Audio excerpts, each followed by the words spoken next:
"No, but do, Uncle, please do Miss Florence dinner. You know, Uncle, yes, yes, yes," cried Solomon, cutting instantly into a leg of mutton. As if he were catering for a giant. "I'll take care of her, Wally, I understand, pretty dear, famished, of course you go. And get ready, Lord bless me, Sir Richard Whittington, thrice Lord Mayor of London." Walter was not very long in mounting to his lofty garret and descending from it, but in the meantime Florence, overcome by fatigue, had sunk into a doze before the fire. The short interval of quiet, though only a few minutes in duration, enabled Solomon Gills so far to collect his wits as to make some little arrangements for her comfort, and to darken the room, and to screen her from the blaze. Thus when the boy returned, she was sleeping peacefully. "That's capital," he whispered, giving Solomon such a hug that it squeezed a new expression into his face. "Now I'm off. I'll just take a crust of bread with me, for I'm very hungry. And don't wake up Uncle Sol." "No, no," said Solomon. "Pretty child, pretty indeed," cried Walter. "I never saw such a face, Uncle Sol. Now I'm off." "That's right," said Solomon, greatly relieved. "I say, Uncle Sol," cried Walter, putting his face in at the door. "Here he is again," said Solomon. "How does she look now?" "Quite happy," said Solomon. "That's famous. Now I'm off." "I hope you are," said Solomon to himself. "I say, Uncle Sol," cried Walter, reappearing at the door. "Here he is again," said Solomon. "We met Mr. Cocker the Jr. in the street. Queer than ever. He bade me goodbye but came behind us here. There's an odd thing, for when we reached the shop door I looked round and saw him going quietly away like a servant who had seen me home, or a faithful dog." "How does she look now, Uncle?" "Pretty much the same as before, Wally," replied Uncle Sol. "That's right. Now I am off." And this time he really was, and Solomon Gills, with no appetite for dinner, sat on the opposite side of the fire watching Florence in her slumber, building a great many airy castles of the most fantastic architecture, and looking in the dim shade and in the close vicinity of all the instruments, like a magician disguised in a Welsh wig and a suit of coffee color, who held the child in an enchanted sleep. In the meantime, Walter proceeded towards Mr. Dobby's house at a pace seldom achieved by a hack horse from the stand, and yet with his head out of window every 2 or 3 minutes in impatient remonstrance with the driver arriving at his journey's end. He leaped out and, breathlessly announcing his errand to the servant, followed him straight into the library, where there was a great confusion of tongues, and where Mr. Dombey, his sister, and Miss Tokes Richards and Nipper were all congregated together. "Oh, I beg your pardon, sir," said Walter, rushing up to him, "but I'm happy to say it's all right, sir. Miss Toomby's found a boy with his open face and flowing hair and sparkling eyes, panting with pleasure and excitement, was wonderfully opposed to Mr. Dobby as he sat confronting him in his library chair. I told you, Louisa, that she would certainly be found," said Mr. Dobby, looking slightly over his shoulder at that lady who wept in company with Miss Tokes. "Let the servants know that no further steps are necessary. This boy who brings the information is young Gabe from the office." "How was my daughter found, sir?" "I know how she was lost here." He looked majestically at Richards. "But how was she found? Who found her?" "Why, I believe I found Miss Dombey, sir," said Walter modestly. "At least I don't know that I can claim the merit of having exactly found her, sir. But I was the fortunate instrument of what—" "Do you mean, sir," interrupted Mr. Dombey, regarding the boy's evident pride and pleasure in his share of the transaction with an instinctive dislike, "by not having exactly found my daughter, and by being a fortunate instrument? Be plain and coherent, if you please." It was quite out of Walter's power to be coherent, but he rendered himself as explanatory as he could in his breathless state, and stated why he had come alone. "You hear this, girl," said Mr. Dombey sternly to the black-eyed. "Take what is necessary, and return immediately with this young man to fetch Miss Florence home. Gay, you will be rewarded tomorrow." "Oh, thank you, sir," said Walter. "You are very kind." "I'm sure I was not thinking of any reward, sir. You are a boy," said Mr. Dombey suddenly, and almost fiercely, "and what you think of, or affect to think of, is of little consequence.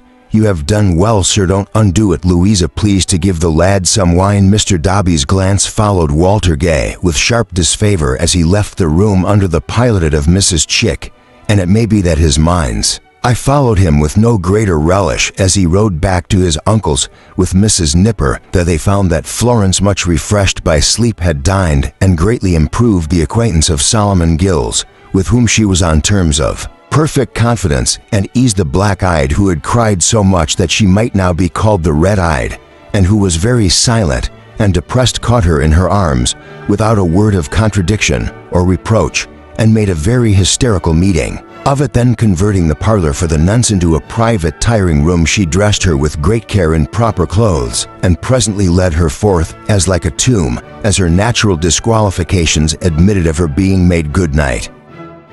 Said Florence, running up to Solomon, "You have been very good to me." Old Sol was quite delighted and kissed her like a grandfather. "Good night, Walter." "Goodbye," said Florence. "Goodbye," said Walter, giving both his hands. "I'll never forget you," pursued Florence. "No, indeed, I never will." "Goodbye, Walter." In the innocence of her grateful heart, the child lifted up her face to his Walter, bending down his own, raised it again, all red and burning, and looked at Uncle Sol quite sheepishly. "Where's Walter?" "Good night, Walter." "Goodbye, Walter." "Shake hands once more, Walter." This was still Florence's cry after she was shut up with her little maid in the coach, and when the coach at length moved off, Walter on the doorstep gaily returned the waving of her handkerchief, while the wooden midshipman behind him seemed like himself intent upon that coach alone, excluding all the other passing coaches from his observation. In good time, Mr. Dobby's mansion was gained again, and again there was a noise of tongues in the library. Again to the coach was ordered to wait for Mrs. Richards. One of Susan's fellow servants ominously whispered as she passed with Florence. The entrance of the lost child made a slight sensation, but not much. Mr. Dobby, who had never found her, kissed her once upon the forehead and cautioned her not to run away again or wander anywhere with treacherous attendants. Mrs. Chick stopped in her lamentations on the corruption of human nature even when beckoned to the paths of virtue by a charitable grinder, and received her with a welcome something short of the reception due to none but perfect dandies. Miss Tokes regulated her feelings by the models before her. Richards, the culprit Richards alone, poured out her heart in broken words of welcome and bowed herself over the little wandering head as if she really loved it. "Our Richards," said Mrs. Chick with a sigh, "it would have been much more satisfactory to those who wish to think well of their fellow creatures, and much more becoming in you, if you had shown some proper feeling in time for the little child that is now going to be prematurely deprived of its natural nourishment." "Cut off," said Miss Toggs in a plaintive whisper from one common fountain, "if it was my ungrateful case," said Mrs. Chick solemnly, "and I had your reflections, Richards, I should feel as if the charitable grinder's dress would blight my child, and the education choke him for the matter of that." But Mrs. Chick didn't know it. He had been pretty well blighted by the dress already. And as to the education, even its retributive effect might be produced in time, for it was a storm of sobs and blows. "Louisa," said Mr. Dumby, "it is not necessary to prolong these observations. The woman is discharged and paid. You leave this house, Richards, for taking my son." "My son," said Mr. Dobby emphatically, repeating these two words, "into haunts and into society which are not to be thought of without a shudder. As to the accident which befell Miss Florence this morning, I regard that as in one great sense a happy and fortunate circumstance, inasmuch as, but for that occurrence, I never could have known, and from your own lips to, of what you had been guilty. I think Louisa, the other nurse, the young person here," Miss Snipper sobbed aloud, "being so much younger and necessarily influenced by Paul's nurse, may remain, have the goodness to direct that this woman's coach is paid to." Mr. Dombey stopped and winced. To Staggs's Gardens, Polly moved towards the door, with Florence holding to her dress and crying to her in the most pathetic manner not to go away. It was a dagger in the haughty father's heart, an arrow in his brain, to see how the flesh and blood he could not disown clung to this obscure stranger, and he sitting by not that he cared to whom his daughter turned, or from whom turned away. The swift, sharp agony struck through him as he thought of what his son might do. His son cried lustily that night. At all events, sooth to say, poor Paul had better reason for his tears than sons of that age often have, for he had lost his second mother, his first, so far as he knew, by a stroke as sudden as that natural affliction which had darkened the beginning of his life. At the same blow, his sister too, who cried herself to sleep so mournfully, had lost as good and true a friend. But that is quite beside the question. Let us waste no words about it. Chapter 7. A bird's eye glimpse of Miss Tokes's dwelling place, also of the state of Miss Tokes's affections. Miss Tokes inhabited a dark little house that had been squeezed at some remote period of English history into a fashionable neighborhood at the west end of the town, where it stood in The shade, like a poor relation of the great street round the corner, coldly looked down upon by mighty mansions. It was not exactly in a court, and it was not exactly in a yard, but it was in the dullest of no thoroughfares, rendered anxious and haggard by distant double knocks. The name of this retirement, where grass grew between the chinks in the stone pavement, was Princess's Place, and in Princess's Place was Princess's Chapel, with a tinkling bell, where sometimes as many as 25 people attended service on a Sunday. The Princess's Arms was also there, and much resorted to by splendid footmen. A sedan chair was kept inside the railing, before the Princess's Arms, but it had never come out within the memory of man, and on fine mornings the top of every rail, there were 48, as Miss Tox had often counted, was decorated with a pewter pot. There was another private house beside Miss Tox's in Princess's Place, not to mention an immense pair of gates, with an immense pair of lion-headed knockers on them, which were never opened by any chance, and were supposed to constitute a disused entrance to somebody's stables. Indeed, there was a smack of stabling in the air of Princess's Place, and Miss Tox's bedroom, which was at the back, commanded a vista of mews, where hostlers at whatever sort of work engaged were continually accompanying themselves with effervescent noises, and where the most domestic and confidential garments of coachmen and their wives and families usually hung like Macbeth's banners on the outward walls. At this other private house in Princess's Place, tenanted by a retired butler who had married a housekeeper, apartments were let furnished to a single gentleman, to wit, a wooden featured blue-faced major with his eyes starting out of his head, and whom Miss Tox recognized, as she herself expressed it, something so truly military, and between whom and herself an occasional interchange of newspapers and pamphlets and such platonic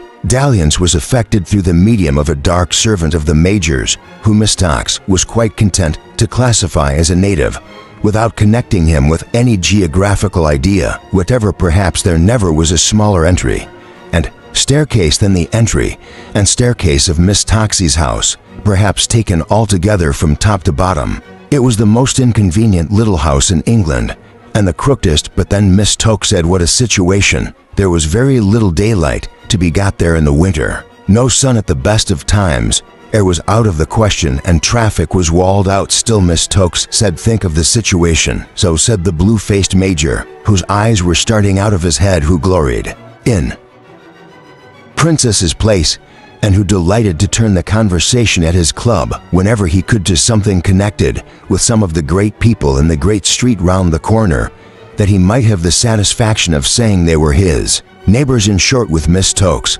and the blue-faced major, it was enough for Princess's Place, as with a very small fragment of society it is enough for many a little hanger-on of another sort to be well connected, and to have genteel blood in its veins. It might be poor, mean, shabby, stupid, dull, no matter. The great street round the corner trailed off into Princess's Place, and that which of high Haben would have become a choleric word spoken of Princess's Place became flat blasphemy. The dingy tournament inhabited by Miss Tox was her own, having been devised and bequeathed to her by the deceased owner of the fishy eye in the locket, of whom a miniature portrait with a powdered head and a pigtail balanced the kettle holder on opposite sides of the parlor fireplace. The greater part of the furniture was of the powdered head and pigtail period, comprising a plate warmer always languishing and sprawling its for attenuated bow legs in somebody's way, and an obsolete harpsichord, illuminated round the maker's name with a painted garland of sweet peas. In any part of the house, visitors were usually cognizant of a prevailing mustiness,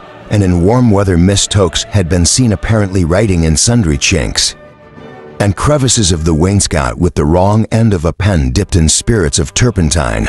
Although Major Bagstock had arrived at what is called in polite literature the grand meridian of life, and was proceeding on his journey downhill with hardly any throat and a very rigid pet of jawbones and long flapped elephantine ears, and his eyes and complexion in the state of artificial excitement already mentioned, he was mightily proud of awakening an interest in Miss Tox, and tickled his vanity with the fiction that she was a splendid woman who had her eye on him. This he had several times hinted at the club in connection with little jocularities of which old Joe Bagstock, old Joey Bagstock, old Jay Bagstock, old Josh Bagstock, or so forth was the perpetual theme, it being, as it were, the major's stronghold and dungeon keep of light humor, to be on the most familiar terms.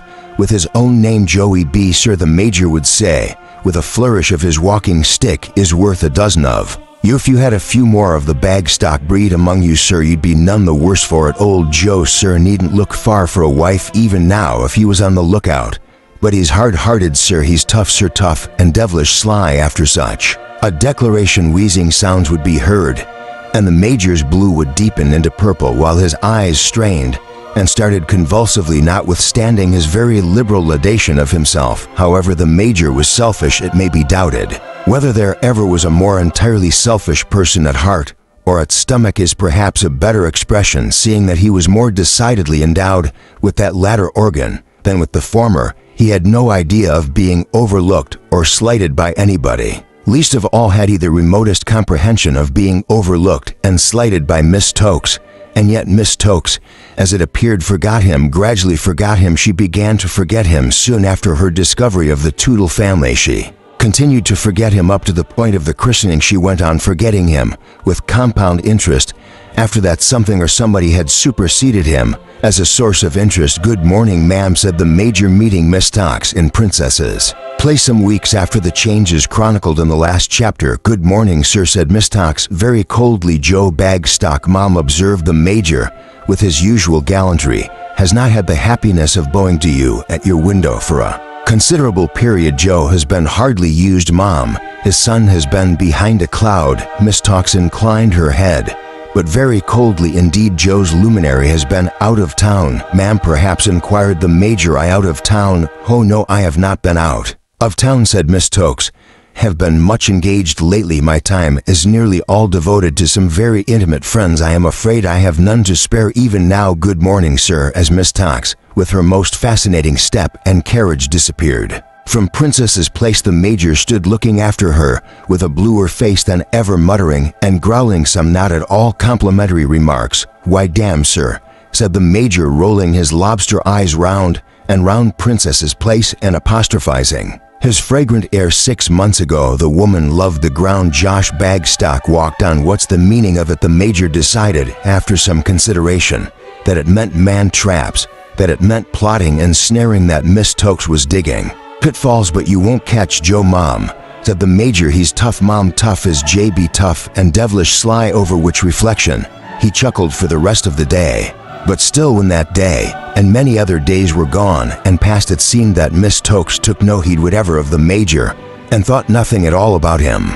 She had been wont once upon a time to look out at one of her little dark windows by accident and blushingly return the Major's greeting, but now she never gave the Major a chance and cared nothing at all whether he looked over the way or not. Other changes had come to pass. To the Major, standing in the shade of his own apartment, could make out that an air of greater smartness had recently come over Miss Tokes's house. At a new cage with gilded wires had been provided for the ancient little canary bird. The divers' ornaments cut out of colored cardboards and paper seemed to decorate the chimney piece and tables that a plant or two had suddenly sprung up in the windows. That Miss Tokes occasionally practiced on the harpsichord, whose garland of sweet peas was always displayed, ostentatiously crowned with the Copenhagen and bird waltzes in a music book of Miss Tokes's own copying over. And above all this, Miss Tokes had long been dressed with uncommon care and elegance in slight mourning, but this helped the Major out of his difficulty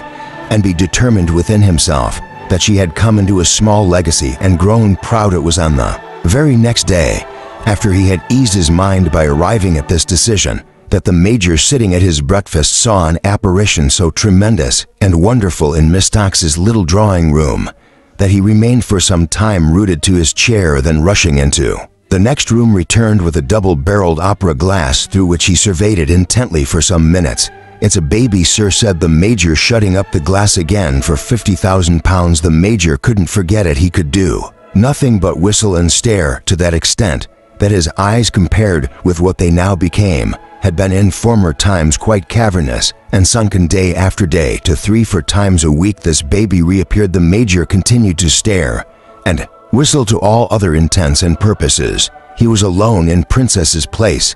Miss Tokes had ceased to mind what he did. He might have been black as well as blue, and it would have been of no consequence to her the perseverance with which he walked out of princesses placed to fetch this baby, and its nurse, and walked back with them, and walked home with them again, and continually mounted guard over them, and the perseverance with which she nursed it herself, and fed it, and played with it, and froze its young blood with theirs upon the harpsichord, was extraordinary at about the same period, till she was seized with a passion for looking at a certain bracelet, also with a passion for looking at the moon, of which she would take long observations from her chamber window. But whatever she looked at, sun, moon, stars, or bracelet, she looked no more at the Major, and the Major whistled and stared and wondered and dodged about his room, and could make nothing of it. You'll quite win my brother Paul's heart.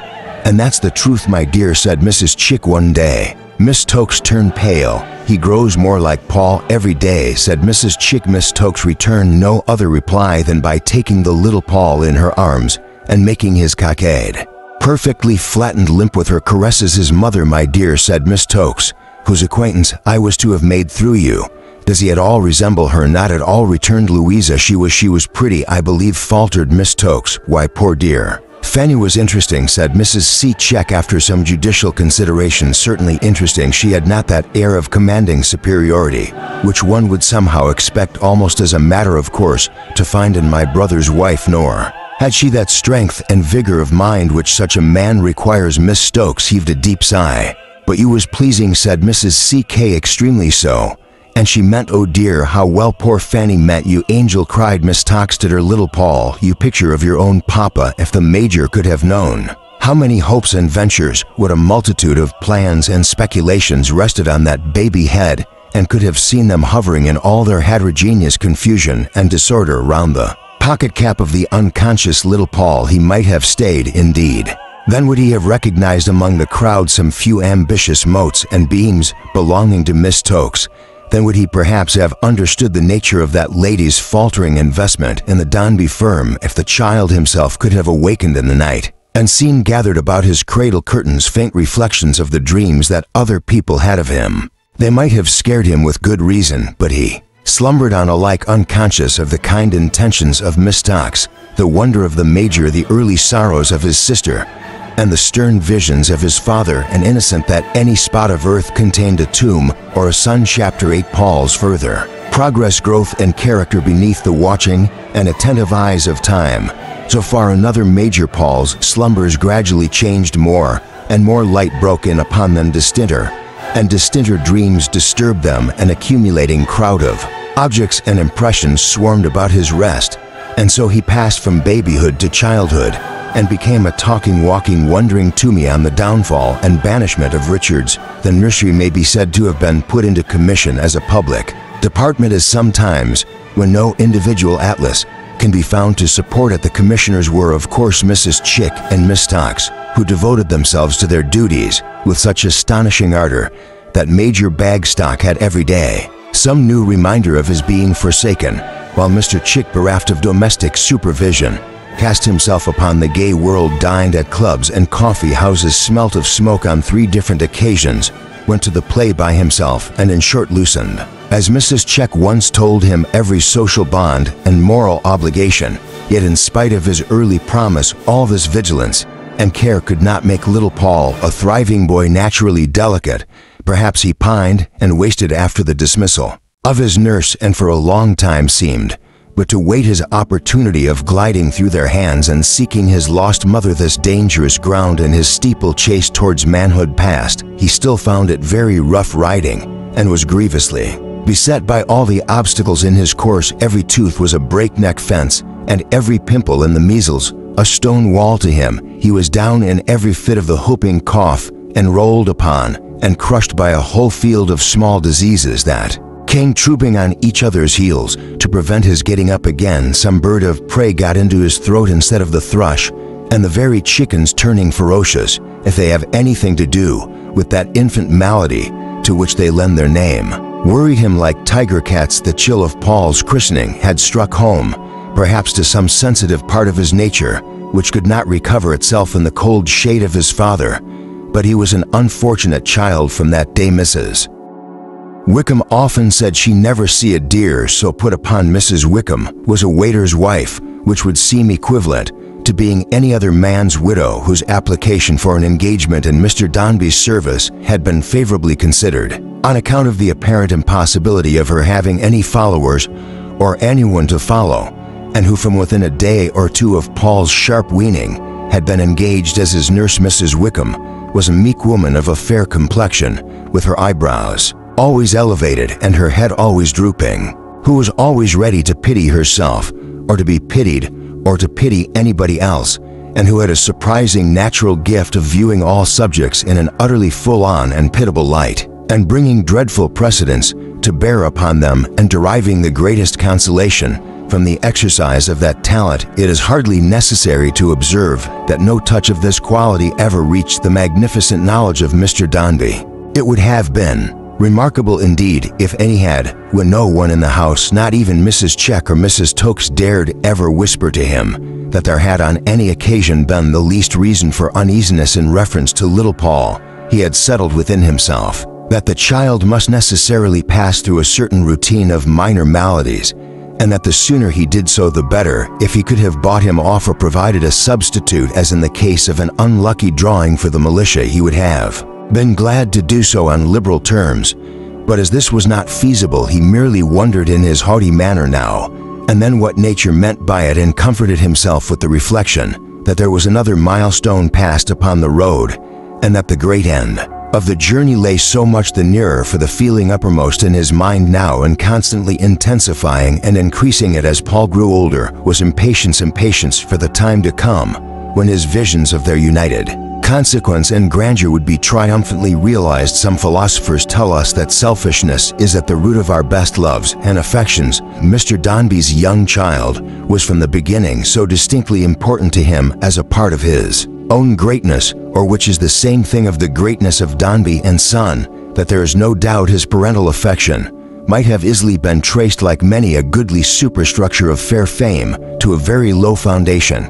But he loved his son with all the love he had. If there were a warm place in his frosty heart, his son occupied it. If its very hard surface could receive the impression of any image, the image of that son was there, though not so much as an infant or as a boy, but as a grown man, the son of the firm. Therefore he was impatient to advance into the future and to hurry over the intervening passages of his history.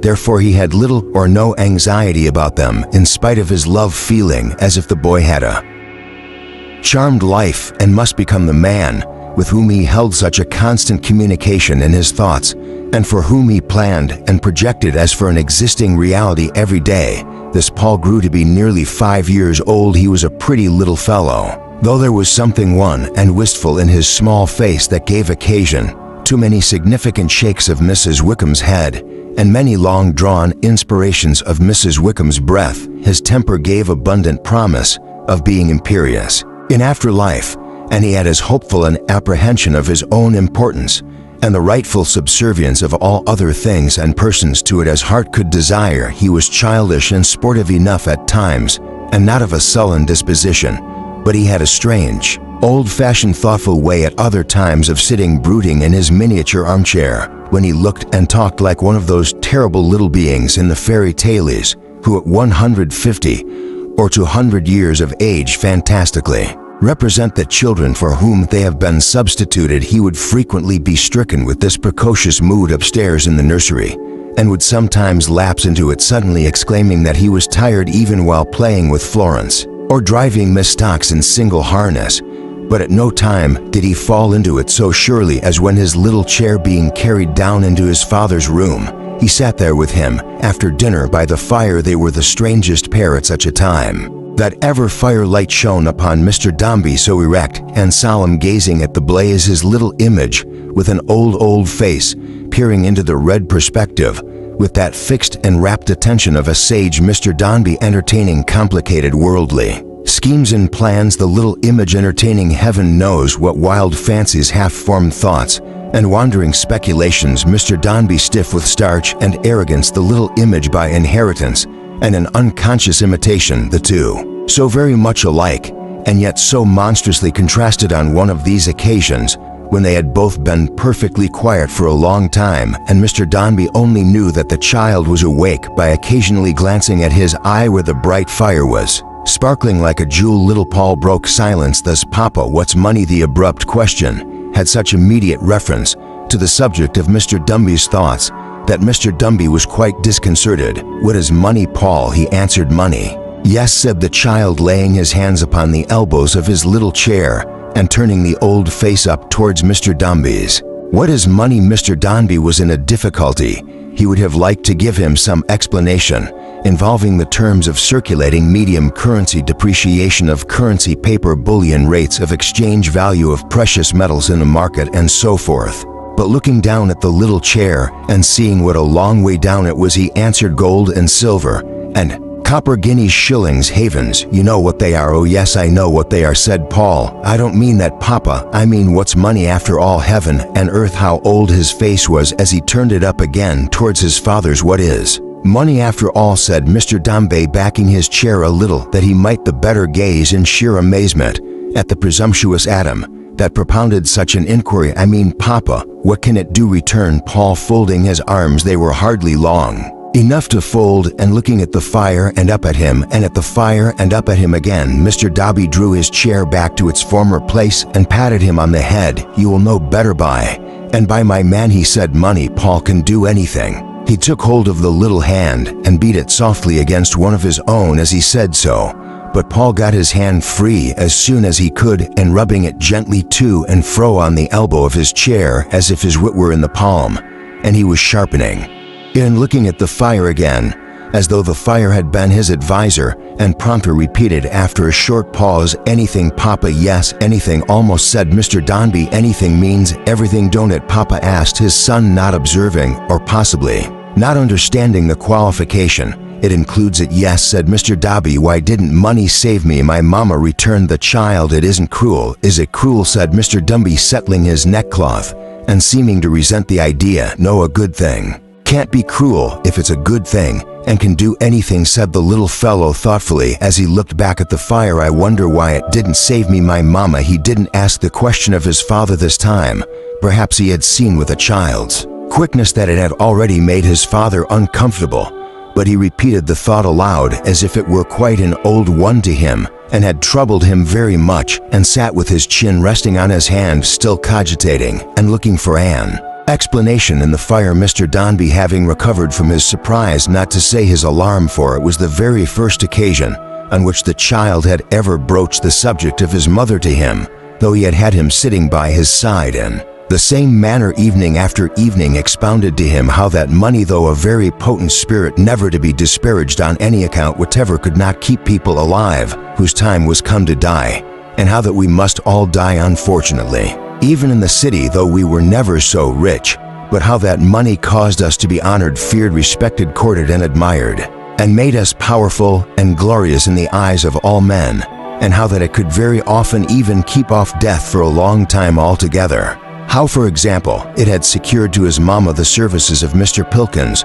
by which he, Paul, had often profited himself, likewise of the great Dr. Parker Pepys, whom he had never known, and how it could do all that could be done. This with more to the same purpose Mr. Dombey instilled into the mind of his son, who listened attentively and seemed to understand the greater part of what was said to him. It can't make me strong and quite well either, Papa, can it? Asked Paul, after a short silence, rubbing his tiny hands. Why, you are strong and quite well, returned Mr. Dombey. Are you not? Oh, the age of the face that was turned up again with an expression half of melancholy, half of slyness on it. You are as strong and well as such little people usually are, said Mr. Dombey. Florence is older than I am, but I'm not as strong and well as Florence. I know, returned the child, and I believe that when Florence was as little as me, she could play a great deal longer at a time without tiring herself. I am so tired sometimes, said little Paul, warming his hands and looking in between the bars of the grate,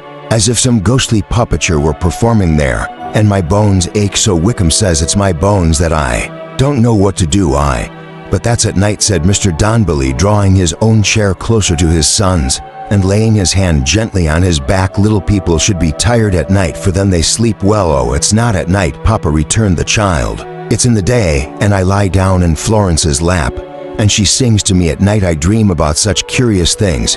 And he went on, warming his hands again and thinking about them like an old man or a young goblin. Mr. Dombey was so astonished and so uncomfortable, and so perfectly at a loss how to pursue the conversation, that he could only sit looking at his son by the light of the fire, with his hand resting on his back as if it were detained there by some magnetic attraction. Once he advanced his other hand and turned the contemplative face towards his own for a moment, but it sought the fire again as soon as he released it, and remained addressed towards the flickering blaze until the nurse appeared to summon him.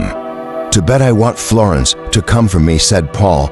"Won't you come with your paw?" "No, Sweckham, Master Paul," inquired that attendant with great pathos. "No, I won't," replied Paul, composing himself in his armchair again like the master of the house invoking a blessing. Upon his innocence, Mrs. Wickham withdrew, and presently Florence appeared in her stead. The child immediately started up with sudden readiness and animation, and raced towards his father in bidding him good night, a countenance so much brighter, so much younger, and so much more childlike altogether, that Mr. Dombey, while he felt greatly reassured by the change, was quite amazed at it. After they had left the room together, he thought he heard a soft voice singing, and remembering that Paul had said his sister sung to him, he had the curiosity to open the door and listen, and look after them. She was toiling up the great wide vacant staircase, with him in her arms. His head was lying on her shoulder, one of his arms thrown negligently round her neck. So they went toiling up, she singing all the way, and Paul sometimes crooning out a feeble accompaniment. Mr. Dombey looked after them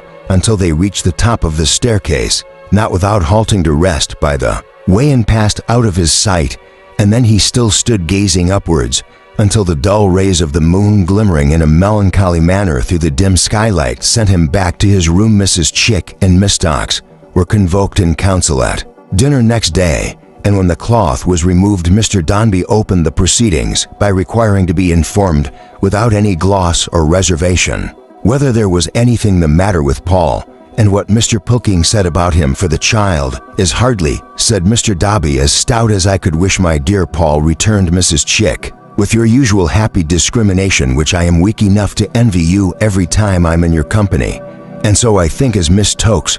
"Oh, my dear," said Miss Tokes softly, "how could it be otherwise presumptuous as it is to aspire to such a level still, if the bird of night may? But I'll not trouble Mr. Dombey with the sentiment, it merely relates to the Bool. Mr. Dombey bent his head in stately recognition of the Bulls as an old established body. "With your usual happy discrimination, my dear Paul," resumed Mrs. Chick, "you have hit the point at once. Our darling is not altogether as stout as we could wish. The fact is that his mind is too much for him. His soul is a great deal too large for his frame." "I'm sure the way in which that dear child talks," said Mrs. Chick, shaking her head, "no one would believe his expressions. Lucretia only yesterday, upon the subject of funerals—" "I am afraid," said Mr. Dombey, interrupting her testily, "that some of those persons upstairs suggest improper subjects to the child." "He was speaking to me last night about his bones," said Mr. Dombey, laying an irritated stress upon the word. "What on earth has anybody to do with the bones of my son? He is not a living skeleton, I suppose." "Very far from it," said Mrs. Chick with unspeakable expression. "I hope so," returned her brother. "Funerals again! Who talks to the child of funerals? We are not undertakers, or mutts, or grave diggers." "I believe very far from it," interposed Mrs. Chick, with the same profound expression as before. "Then who put such things into his head?" said Mr. Dombey. "Really, I was quite dismayed and shocked last night." "Who put such things into his head?" "Louisa, my dear Paul," said Mrs. Chick after a moment's silence. "It is of no use inquiring. I do not think I will tell you candidly that Wickham is a person of very cheerful spirit, or what one would call a daughter of gnomes." Miss Tokes softly suggested. "Exactly so," said Mrs. Chick, "but she's exceedingly attentive and useful, and not at all presumptuous. Indeed, I never saw a more biddable woman. I would say that for her if I was put upon my trial before a court of justice." "Well, you are not put upon your trial before a court of justice at present, Louisa," returned Mr. Dombey, chafing, "and therefore it don't matter." "My dear Paul," said Mrs. Chick in a warning voice, "I must be spoken to kindly, or there's an end of me." At the same time, premonitory redness developed itself in Mrs. Chick's eyelids, which was an invariable sign of rain, unless the weather changed directly. "I was inquiring," Louisa observed Mr. Dombey in an altered voice, and after a decent interval, about Paul's health and actual state. If the dear child, said Mrs. Chick in the tone of one who was summing up what had been previously quite agreed upon, instead of saying it all for the first time, is a little weakened by that last attack, and is not in quite such vigorous health as we could wish. And if he has some temporary weakness in his system, and does occasionally seem about to lose for the moment the use of his, Mrs. Chick was afraid to say, limbs after Mr. Dobby's recent objection to bones, and therefore waited for a suggestion from Miss Tokes, who, true to her office, hazarded members repeated, Mr. Dobby, I think the medical gentleman mentioned legs this morning. My dear Louisa, did he not, said Miss Tokes. Why, of course he did, my love, retorted Mrs. Chick, mildly reproachful. How can you ask me? You heard him. I say if our dear Paul should lose for the moment the use of his legs, these are casualties common to many children at his time of life, and not to be prevented by any care or caution. The sooner you understand that, Paul, and admit that, the better. If you have any doubt as to the amount of care and caution and affection and self-sacrifice that has been bestowed upon little Paul, I should wish to refer the question to your medical attendant, or to any of your dependents in this house. Call Tollinson, said Mrs. Chick. I believe he has no prejudice in our favor. Quite the contrary, I should wish to hear what accusation Tollinson can make. Surely you must know, Louisa, observed Mr. Dobby, that I don't question your natural devotion to and regard for the future head of my house. I am glad to hear it, Paul, said Mrs. Chick, but rarely you are very odd and sometimes talk very strangely, though without meaning it. I know if your dear boy's soul is too much for his body, Paul, you should remember whose fault that is, who he takes after, I mean, and make the best of it. He's as like his papa as he can be. People have noticed it in the streets. The very beadle, I am informed, observed it so long ago as at his christening. He's a very respectable man, with children of his own. He ought to know. Mr. Pilking saw Paul this morning, I believe, said Mr. Dobby. Yes, he did, returned his sister, Miss Tokes, and myself were present. Miss Tokes and myself are always present. We make a point of it. Mr. Pilkins has seen him for some days past, and a very clever man I believe him to be. He says it is nothing to speak of which I can confirm, if that is any consolation. But he recommended today Sierre very wisely, Paul. I feel convinced. Sierre, repeated Mr. Dobby, looking at his sister. There's nothing to be made uneasy by in that, said Mrs. Chick. My George and Frederick were both ordered Sierre when they were about his age, and I have been ordered it myself a great many times. I quite agree with you, Paul, that perhaps topics may be incautiously mentioned upstairs before him, which it would be as well for his little mind and not to expatiate upon. But I really don't see how this is to be helped in the case of a child of his quickness. If he were a common child, there would be nothing in it. I must say I think with Miss Tokes that a short absence from this house, the air of Brighton, and the bodily and mental training of so judicious a person as Miss Peepchin, for instance, who's Mrs. Peepchin, Louisa asked Mr. Dobby, aghast at this familiar introduction of a name he had never heard before. Mrs. Peepchin, my dear Paul, returned his sister, is an elderly lady. Miss Tokes knows her whole story, who has for some time devoted all the energies of her mind with the greatest success to the study and treatment of infancy, and who has been extremely well connected. Her husband broke his heart. And how did you say her husband broke his heart, my dear? I forget the precise circumstances. In pumping water out of the Peruvian mines, replied Miss Tokes. Not being a pumper himself, of course, said Mrs. Chick, glancing at her brother. And it really did seem necessary to offer the explanation, for Miss Tokes had spoken of him as if he had died at the handle, but having invested money in the speculation, which failed. I believe that Mrs. Pipchin's management of children is quite astonishing. I have heard it commended in private circles ever since I was, dear me, how high, Mrs. Chick's. I wandered about the bookcase near the bust of Mr. Pitt, which was about 10 feet from the ground. Perhaps I should save Mrs. Peepchin, my dear sir, observed Miss Tokes, with an ingenuous blush, having been so pointedly referred to, that the encomium which has been passed upon her by your sweet sister is well merited. Many ladies and gentlemen, now grown up to be interesting members of society, have been indebted to her care. The humble individual who addresses you was once under her charge. I believe juvenile nobility itself is no stranger to her establishment. Do I understand that this respectable matron keeps an establishment? Miss Tokes inquired Mr. Dombey condescendingly. Why, I rarely don't know, rejoined that lady, whether I am justified in calling it so. It is not a preparatory school by any means. Should "I express my meaning," said Miss Stokes, with peculiar sweetness, "if I designated it an infantine boarding house of a very select description on an exceedingly limited and particular scale," suggested Mrs. Chick with a glance at her brother. "Oh, exclusion itself," said Miss Stokes. There was something in this Mrs. Pipkin's husband having broken his heart of the Peruvian mines was good. It had a rich sound. Besides, Mr. Dombey was in a state almost amounting to consternation at the idea of Paul remaining where he was 1 hour after his removal had been recommended by the medical practitioner. It was a stoppage and delay upon the road the child must traverse slowly at best before the goal was reached. Their recommendation of Mrs.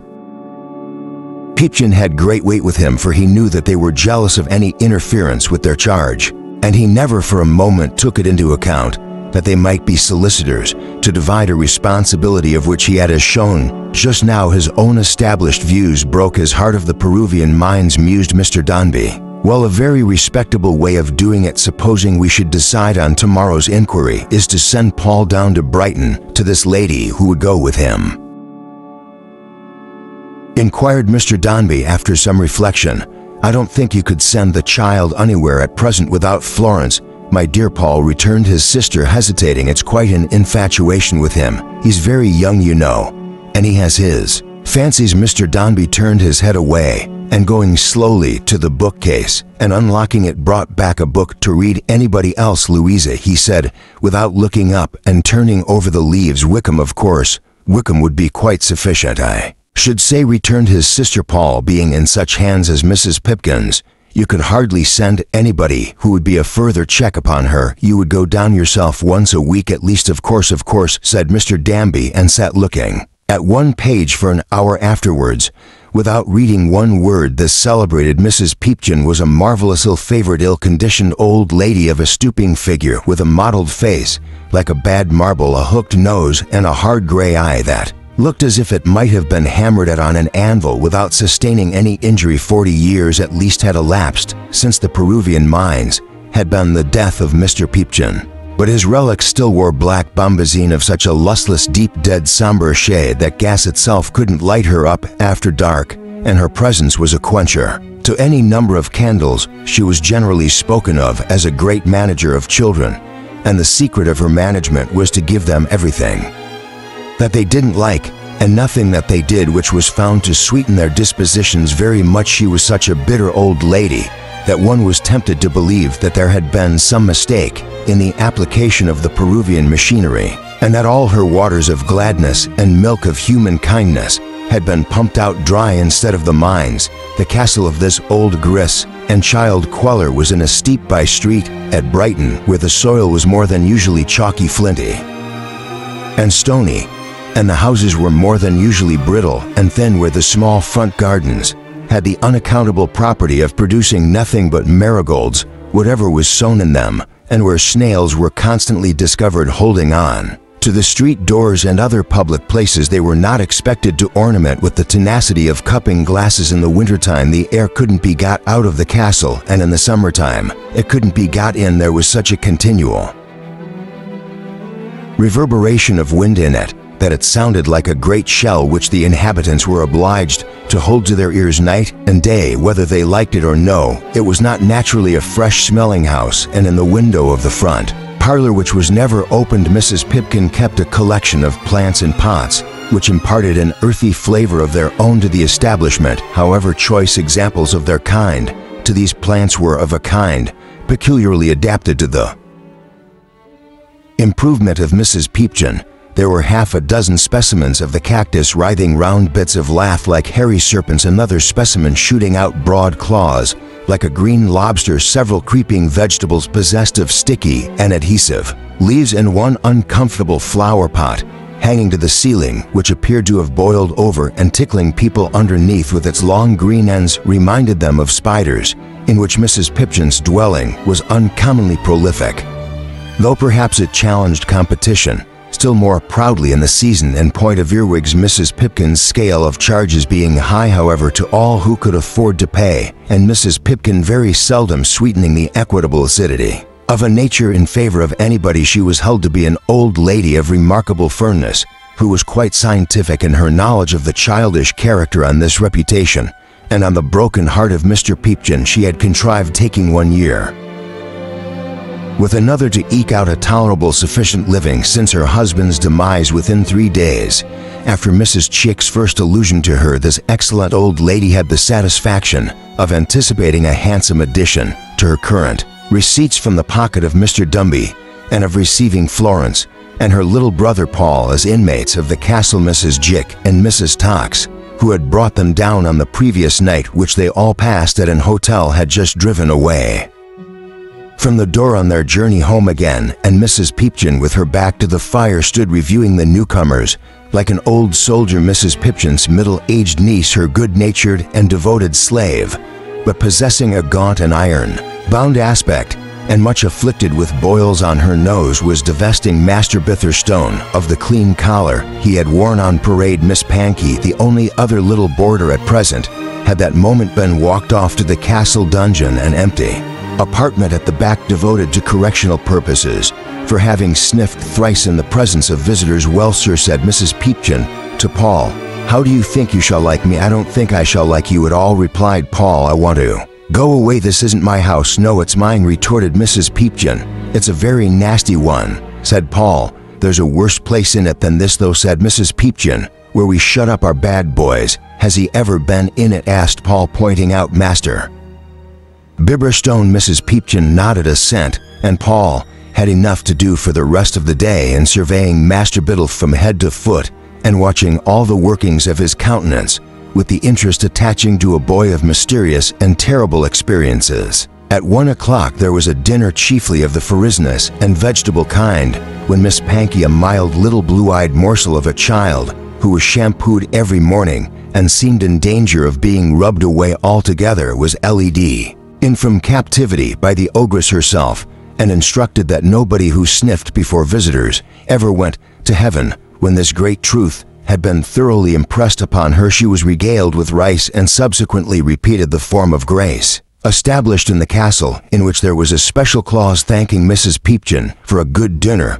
Mrs. Pipkin's niece Berinthia took cold pork. Mrs. Pipkin, whose constitution required warm nourishment, made a special repast of mutton chops, which were brought in hot between the plates, and smelt very nice, as it rained after dinner, and they couldn't go out walking on the beach, and Mrs. Pipkin's constitution required rest. After chops they went away with Barry, otherwise Berinthia, to the dungeon, an empty room looking out upon a chalk wall and a water butt, and made ghastly by a ragged fireplace, without any stove in it, enlivened by company. However, this was the best place after all, for Barry played with them there and seemed to enjoy a game at Roms as much as they did, until Mrs. Peepchin, knocking angrily at the wall, let the Cock Lane ghost revive. They left off, and Barry told them stories in a whisper until twilight. For tea there was plenty of milk and water and bread and butter, with a little black teapot for Mrs. Pipkin and Barry, and buttered toast unlimited for Mrs. Pipkin, which was brought in hot like the chops, though Mrs. Pipkin got very greasy outside over this dish. It didn't seem to lubricate her internally at all, for she was as fierce as ever, and the hard gray I knew no softening. After tea, Betty brought out a little work box with the Royal Pavilion on the lid, and fell to working busily, while Mrs. Peepchin, having put on her spectacles and opened a great volume bound in green baize, began to nod, and whenever Mrs. Peepchin caught herself falling forward into the fire and woke up, she filliped Master Thistleton on the nose for nodding to at last. It was the children's bedtime, and after prayers they went to bed, as little Miss Pankey was afraid of sleeping alone in the dark. Mrs. Peepchin always made a point of driving her upstairs herself like a sheep, and it was cheerful to hear Miss Pankey moaning long afterwards in the least eligible chamber, and Mrs. Peepchin now and then going in to shake her at about 9:30 o'clock. The odor of a warm sweet bread. Mrs. Pipkin's constitution wouldn't go to sleep without sweet bread diversified the prevailing fragrance of the house, which Mrs. Wickham said was a smell of building, and slumber fell upon the castle shortly after the breakfast. Next morning was like the tea overnight, except that Mrs. Peepchin took her roll instead of toast, and seemed a little more irate. When it was over, Master Bitherstone read aloud to the rest a pedigree from Genesis, judiciously selected by Mrs. Peepchin, getting over the names with the ease and clearness of a person tumbling up The treadmill that done Miss Pankey was borne away to be shampooed, and Master Bithurst to have something else done to him, with salt water, from which he always returned very blue, and dejected Paul and Florence went out in the meantime on the beach, with Wickham, who was constantly in tears, and at about noon Mrs. Pipkin presided over some early readings, it being a part of Mrs. Pipkin's system, not to encourage a child's mind to develop and expand itself like a young flower, but to open it by force like an oyster. The model of these lessons was usually of a violent and stunning character, the hero a naughty boy, seldom in the mildest catastrophe, being finished off by anything less than a lion or a bear. Such was life at Mrs. Pipchin's. On Saturday, Mr. Dobby came down, and Florence and Paul would go to his hotel and have tea. They passed the whole of Sunday with him and generally rode out before dinner, and on these occasions Mr. Dobby seemed to grow like false straw. Sailors, and instead of being one man in buckram, to become a dozen. Sunday evening was the most melancholy evening in the week, for Mrs. Pipchin always made a point of being particularly cross on Sunday nights. Miss Pankey was generally brought back from an aunt at Rottingdean in deep distress, and Master Bibberstone, whose relatives were all in India, and who was required to sit between the services in an erect position with his head against the parlor wall, neither moving hand nor foot, suffered so acutely in his young spirits that he once asked Florence on a Sunday night if she could give him any idea of the way back to Bengal. But it was generally said that Mrs. Pipkin was a woman of system with children, and no doubt she was. Certainly the wild ones went home tame enough after sojourning for a few months beneath her hospitable roof. It was generally said, too, that it was highly creditable of Mrs. Pipchin to have devoted herself to this way of life, and to have made such a sacrifice of her feelings and such a resolute stand against her troubles.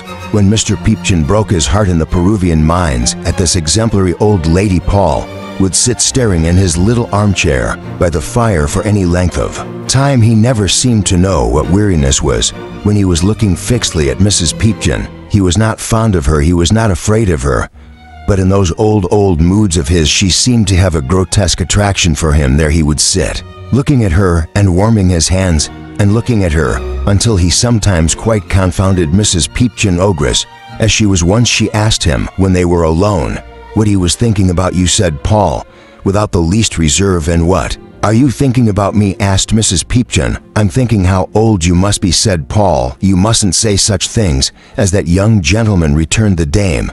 That'll never do. Why not, asked Paul. Because it's not polite, said Mrs. Pipchin.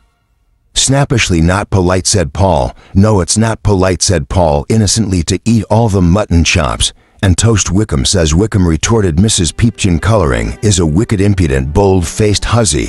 What's that, inquired Paul. Never you mind, sir, retorted Mrs. Pipchin. Remember the story of the little boy that was gored to death by a mad bull for asking questions. If the bull was mad, said Paul, how did he know that the boy had asked questions? Nobody can go and whisper secrets to a mad bull. I don't believe that story. You don't believe it, sir, repeated Mrs. Pipchin, amazed. No, said Paul, not if it should happen to have been a tame bull. You little infidel, said Mrs. Pipchin, as Paul had not considered the subject in that light, and had founded his conclusions on the alleged lunacy of the bull. He allowed himself to be put down for the present, but he sat turning it over in his mind with such an obvious intention of fixing Mrs. Pipchin presently, that even that hardy old lady deemed it prudent to retreat until he should have forgotten the subject. From that time, Mrs. Pipkin appeared to have something of the same odd kind of attraction towards Paul as Paul had towards her. She would make him move his chair to her side of the fire instead of sitting opposite,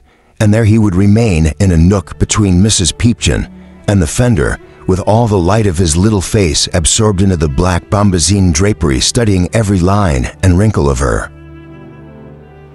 countenance, and peering at the hard gray eye until Mrs. Pipchin was sometimes fain to shut it on pretense of dozing. Mrs. Pipkin had an old black cat who generally lay coiled upon the center foot of the fender, purring egotistically and winking at the fire until the contracted pupils of his eyes were like two notes of admiration.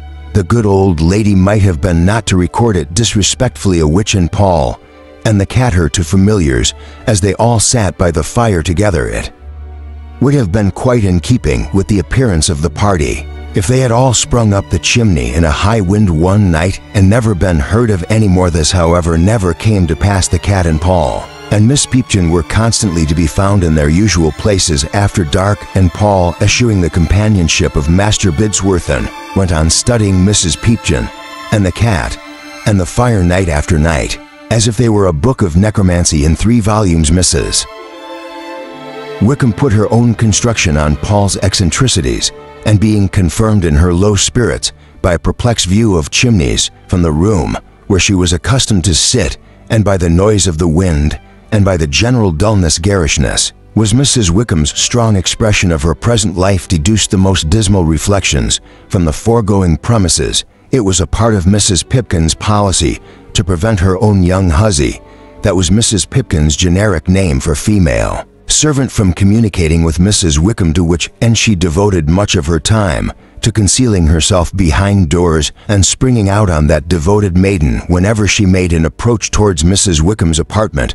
But Barry was free to hold what converse she could in that quarter, consistently with the discharge of the multifarious duties at which she toiled incessantly from morning to night, and to Barry Mrs. Wickham unburdened her mind. What a pretty fellow he is when he's asleep, said Barry, stopping to look at Paul in bed one night when she took up Mrs. Wickham's supper. Sighed Mrs. Wickham. He need be why he's not ugly when he's awake, observed Barry. No ma'am, oh no more, was my uncle's Betsy Jane, said Mrs. Wickham. Betty looked as if she would like to trace the connection of ideas between Paul Dombey and Mrs. Wickham's uncle's Betsy Jane. My uncle's wife, Mrs. Wickham went on to say, died just like his mama. My uncle's child took on just as Master Paul took on. You don't think he grieves for his mama? Sure, argued Barry, sitting down on the side of the bed. He can't remember anything about her, you know, Mrs. Wickham. It's not possible now, ma'am, said Mrs. Wickham. Now more did my uncle's child, but my uncle's child said very strange things sometimes, and looked very strange, and went on very strange, and was very strange altogether. My uncle's child made people's blood run cold sometimes. She did. How? Asked Barry. I wouldn't have sat up all night alone. And Betsy Jane, said Mrs. Wickham. Not if you'd have put Wickham into business next morning for himself. I couldn't have done it, Miss Barry. Miss Barry naturally asked why not, but Mrs. Wickham, agreeably to the usage of some ladies in her condition, pursued her own branch of the subject without any compunction. Betsy Jane, said Mrs. Wickham, was as sweet a child as I could wish to see. I couldn't wish to see a sweeter. Everything that a child could have in the way of illnesses Betty Jane had come through the cramps was as common to her, said Mrs. Wickham, as biles is to yourself, Miss Barry. Miss Barry involuntarily wrinkled her nose. But Betsy Jane, said Mrs. Wickham, lowering her voice and looking round the room and towards Paul in bed, had been minded in her cradle by her departed mother. I couldn't say how, nor I couldn't say when, nor I couldn't say whether the dear child knew it or not, but Betsy Jane had been watched by her mother, Miss Barry, and Mrs. Wickham, with a very wide face and with watery eyes and with a tremulous voice, again looked fearfully round the room and towards Paul in bed. Nonsense, cried Miss Barry, somewhat resentful of the idea. You may say nonsense, I ain't offended. Miss, I hope you may be able to think in your own conscience that it is nonsense, that you'll find your spirits all the better for it in this. You'll excuse my being so free in this burying ground of a place which is wearing of me down. Master Paul's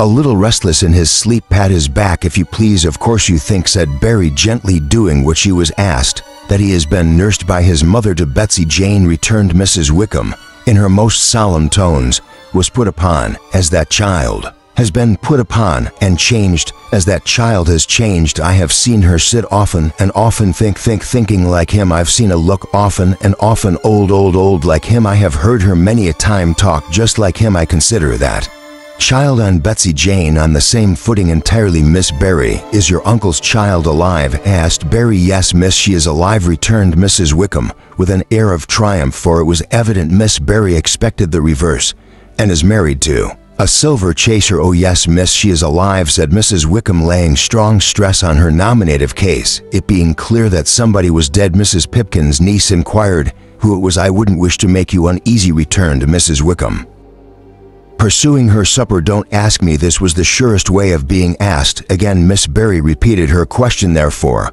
and after some resistance, and reluctance Mrs. Wickham laid down her knife and again glancing round the room and at Paul, in bed replied she took fancies to people, whimsical fancies, some of them others affections, that one might expect to see only stronger than common. They all died. This was so very unexpected and awful to Mrs. Pipchin's niece that she sat upright on the hard edge of the bedstead, breathing short and surveying her informant with looks of undisguised alarm. Mrs. Wickham shook her left forefinger stealthily towards the bed where Florence lay, then turned it upside down and made several emphatic points at the floor immediately below, which was the parlor in which Mrs. Pipchin habitually consumed the toast. "Remember my words, Miss Barry," said Mrs. Wickham, "and be thankful that Master Paul is not too fond of you. I am that he is not too fond of me, I assure you, though there isn't much to live for. You'll excuse my being so free in this jail of a house." Miss Barry's emotion might have led her to patting Paul too hard on the back, or might have produced a cessation of that soothing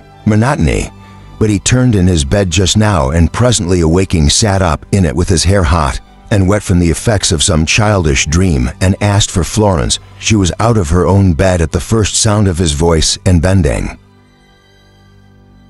over his pillow immediately sang him to sleep again. Mrs. Wickham, shaking her head and letting fall several tears, pointed out the little group to Barry and turned her eyes up to the ceiling. "He's asleep now, my dear," said Mrs. Wickham after a pause. "You'd better go to bed again. Don't you feel cold?" "No, nurse," said Florence, laughing. "Not at all," sighed Mrs. Wickham, and she shook her head again, expressing to the watchful Barry, "We shall be cold enough, some of us." By and by Barry took the frugal supper tray, with which Mrs. Wickham had done by this time, and bade her good night. "Good night, miss," returned Miss Wickham softly. "Good night. Your aunt is an old lady, Miss Barry, and it's what you must have looked for often, this consolatory farewell." Mrs. Wickham accompanied with a look of heartfelt anguish, and being left alone with the two children again, and becoming conscious that the wind was blowing mournfully, she indulged in melancholy, that cheapest and most accessible of luxuries, until she was overpowered by slumber. Although the niece of Mrs. Pipchin did not expect to find that exemplary dragon prostrate on the hearth rug, when she went downstairs she was relieved to find her unusually fractious and severe, and with every present appearance of intending to live a long time, to be a comfort to all who knew her. Nor had she any symptoms of declining in the course of the ensuing week, when the constitutional Vienna still continued to disappear in regular succession, notwithstanding that Paul studied her as attentively as ever and occupied his usual seat between the black skirts and the fender with unwavering constancy. But as Paul himself was no stronger at the expiration of that time than he had been on his first arrival, though he looked much healthier in the face, a little carriage was got for him, in which he could lie at disease with an alphabet and other elementary works of reference, and be wheeled down to the seaside. Consistent in his odd tastes, the child set aside a ruddy-faced lad who was proposed as the drawer of this carriage, and selected instead his grandfather, a weazen old crab-faced man in a suit of battered oilskin, who had got tough and stringy from long pickling in salt water, and who smelt like a weedy sea beach when the tide is out, with this notable attendant to pull him along, and Florence always walking by his side, and the despondent Wickham bringing up the rear. He went down to the margin of the ocean every day, and there he would sit or lie in this carriage for hours together, never so distressed as by the company of children, Florence alone excepted. "Always go away, if you please," he would say to any child who came to bear him company. "Thank you, but I don't want you." Some small voice near his ear would ask him how he was. "Perhaps I am very well, I thank you," he would answer, "but you had better go and play, if you please." Then he would turn his head and watch the child away, and say to Florence, "We don't want any others, do we? Kiss me, Floy." He had even a dislike at such times to the company of Wickham, and was well pleased when she strolled away, as she generally did, to pick up shells and acquaintances. His favorite spot was quite a lonely one, far away from most lounges, and with Florence sitting by his side at work, or reading to him, or talking to him, and the wind blowing on his face, and the water coming up among the wheels of his bed. He wanted nothing more. "Floy," he said one day, "where's India? Where that boy's friends live? Oh, it's a long, long distance off, said Florence, raising her eyes from her work. Weeks off, asked Paul. Yes, dear, many weeks' journey, night and day. If you were in India, Floy, said Paul, after being silent for a minute. I should. What is it that Mama, did I forget, loved me, answered Florence. No, no, don't I love you now, Floy. What is it? Died if you were in India. I should die, Floy. She hurriedly put her work aside and laid her head down on his pillow, caressing him. And so would she said, if he were there he would be better soon. Oh, I am a great hillbatter now, he answered. I don't mean that. I mean that I should die of being so sorry and so lonely, Floy. Another time in the same place he fell asleep and slept quietly for a long time. Awaking suddenly, he listened, started up, and sat listening. Florence asked him what he thought he heard. I want to know what it says, he answered, looking steadily in her face. The sea, Floy. What is it that it keeps on saying? She told him that it was only the noise of the rolling waves. Yes, yes, he said, but I know that they are always saying something, always the same thing. What place is over there? He rose up, looking eagerly at the horizon. She told him that there was another country opposite, but he said he didn't mean that. He meant farther away, farther away. Very often afterwards, in the midst of their talk, he would break off to try to understand what it was that the waves were always saying, and would rise up in his couch to look towards that invisible region far away. Chapter 9, in which the wooden midshipman gets into trouble, that spice of romance and love of the marvelous, of which there was a pretty strong infusion in the nature of young Walter Gay, and which the guardianship of his uncle, old Solomon Gills, had not very much weakened by the waters of stern practical experience, was the occasion of his attaching an uncommon and delightful interest to the adventures of Florence.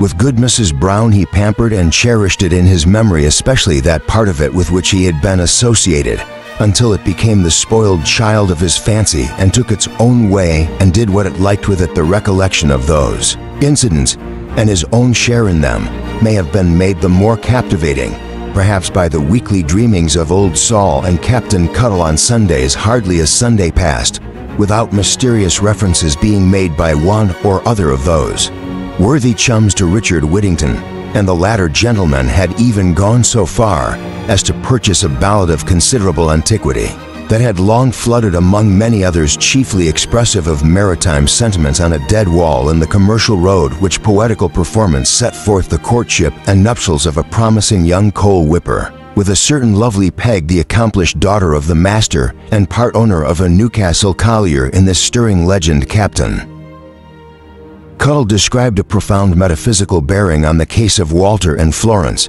and it excited him so much that on very festive occasions, as birthdays and a few other non-dominical holidays, he would roar through the whole song in the little back parlor, making an amazing shake on the word Peg, with which every verse concluded in compliment to the heroine of the piece. But a frank, free-spirited, open-hearted boy is not much given to analyzing the nature of his own feelings, however strong they hold upon him, and Walter would have found it difficult to decide this point. He had a great affection for the wharf where he had encountered Florence, and for the streets, albeit not enchanting in themselves, by which they had come home.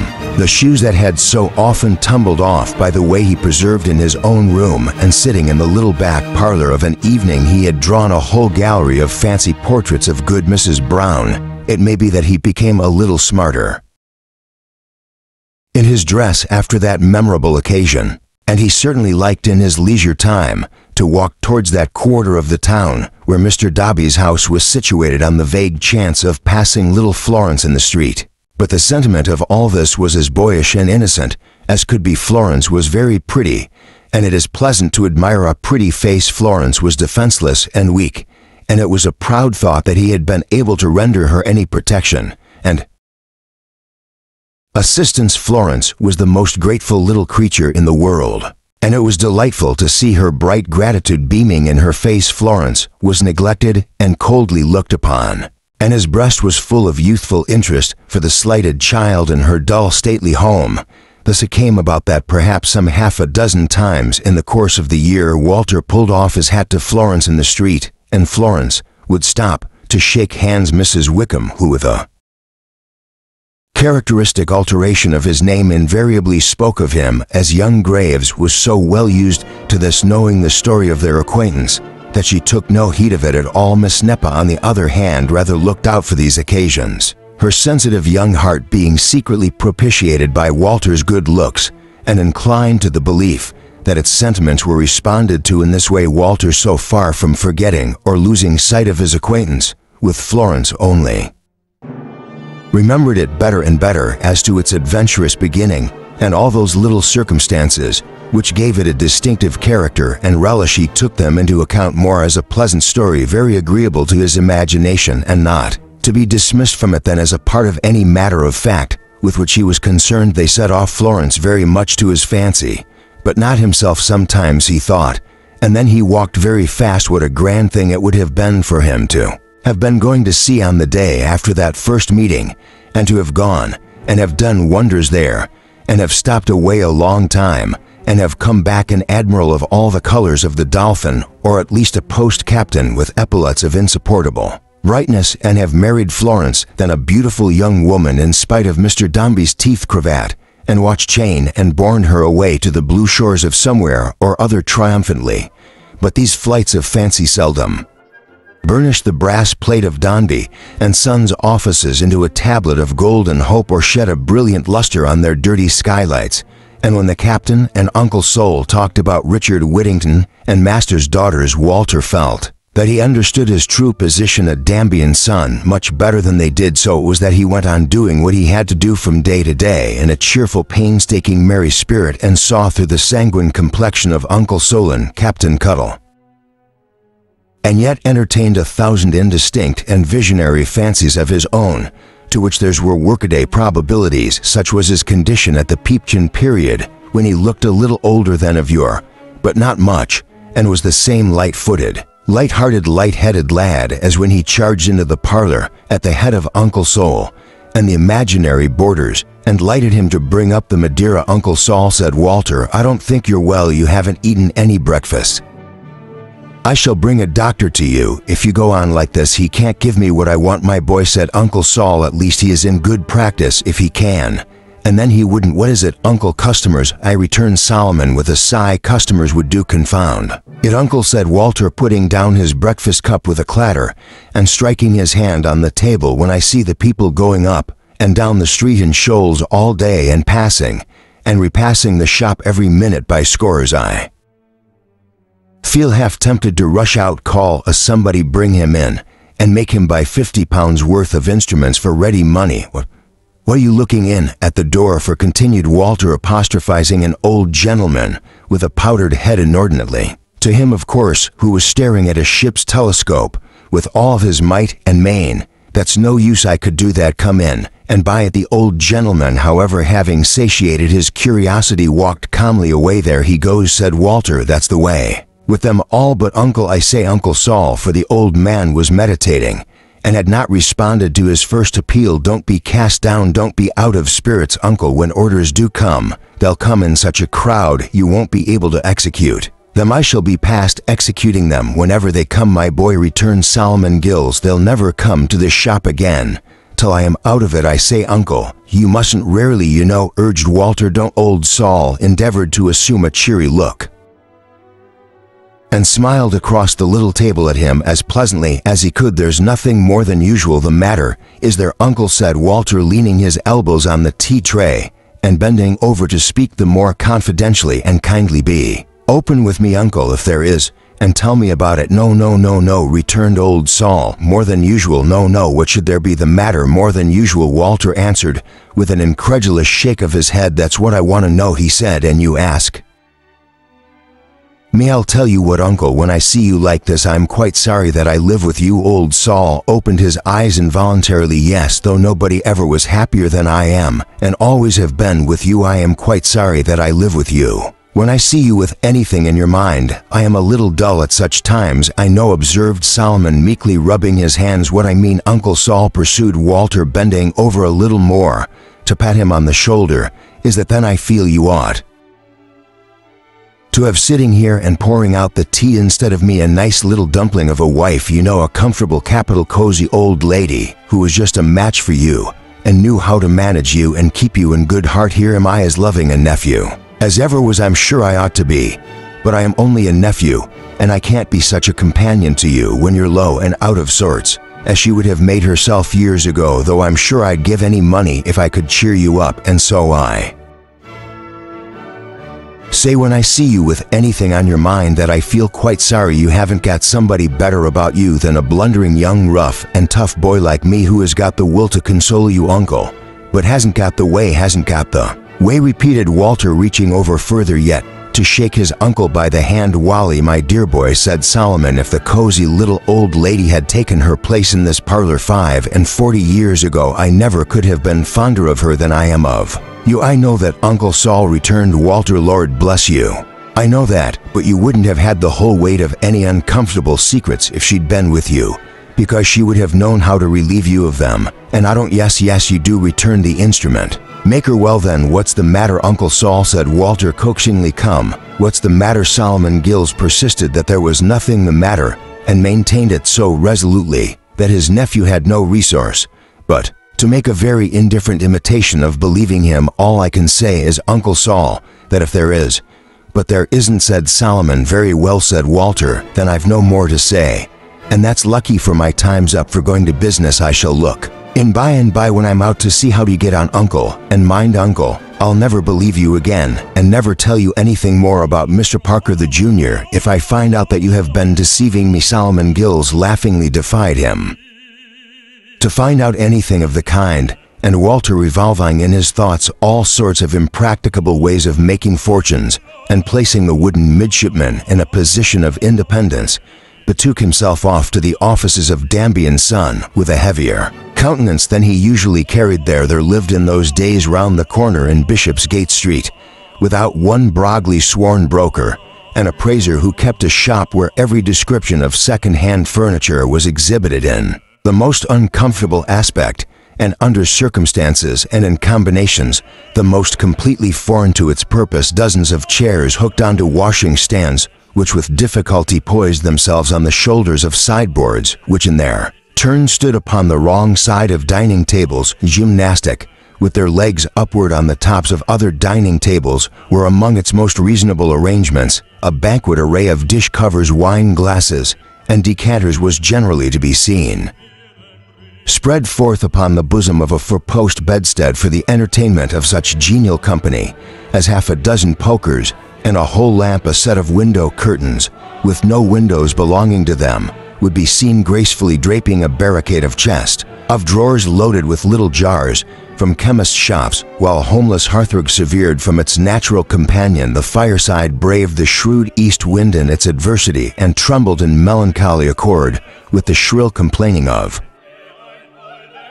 a cabinet piano wasting away a string a day, and faintly resounding to the noises of the street in its jangling and distracted brain of motionless clocks that never stirred a finger and seemed as incapable of being successfully wound up as the pecuniary affairs of their former owners. There was always great choice in Mr. Brogley's shop, and various looking glasses accidentally placed at compound interest of reflection and refraction presented to the eye an eternal perspective of bankruptcy and ruin. Mr. Brogley himself was a moist-eyed, pink-complexioned, crisp-haired man of a bulky figure and an easy temper, for that class of Caius Marius who sits upon the ruins of other people's Carthages can keep up his spirits well enough. He had looked in at Solomon's shop sometimes to ask a question about articles in Solomon's way of business, and Walton knew him sufficiently to give him good day when they met in the street, but as that was the extent of the broker's acquaintance with Solomon Gills. Also, Walter was not a little surprised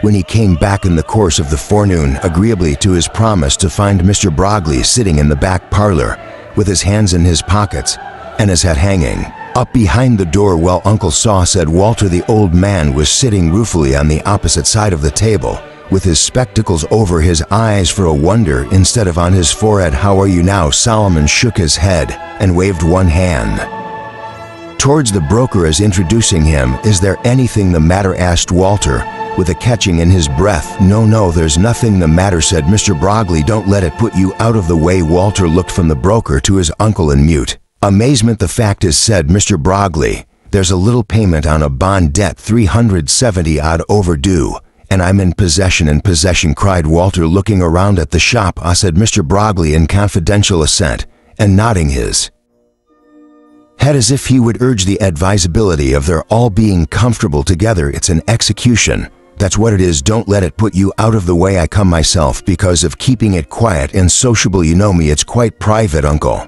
Saul faltered. Walter, Wally, my boy, returned to being comfortable together. It's an execution. That's what it is. Don't let it put you out of the way. I come myself because of keeping it quiet and sociable. You know me, it's quite private, Uncle. Saul faltered. Walter, Wally, my boy, returned his uncle. It's the first time. Such a calamity never happened to me.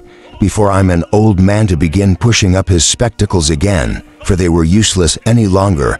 To conceal his emotion, he covered his. Begin pushing up his spectacles again, for they were useless any longer. To conceal his emotion, he covered his. Upon my uncle, will you, Mr. Broccoli, and make him as comfortable as you can.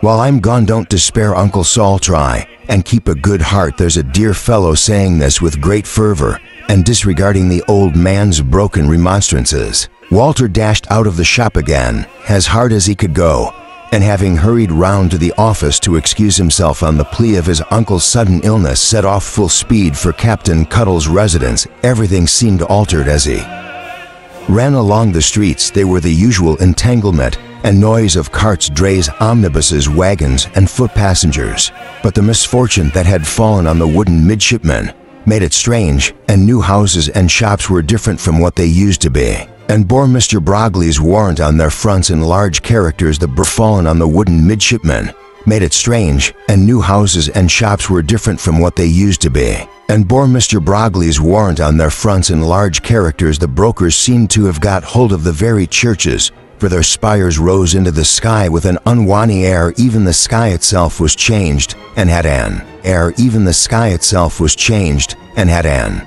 face with his hand, and sobbed aloud, and his tears fell down upon his coffee-colored waistcoat. Uncle Saul, pray, oh, don't, exclaimed Walter, who really felt a thrill of terror in seeing the old man weep. For God's sake, don't do that, Mr. Broccoli.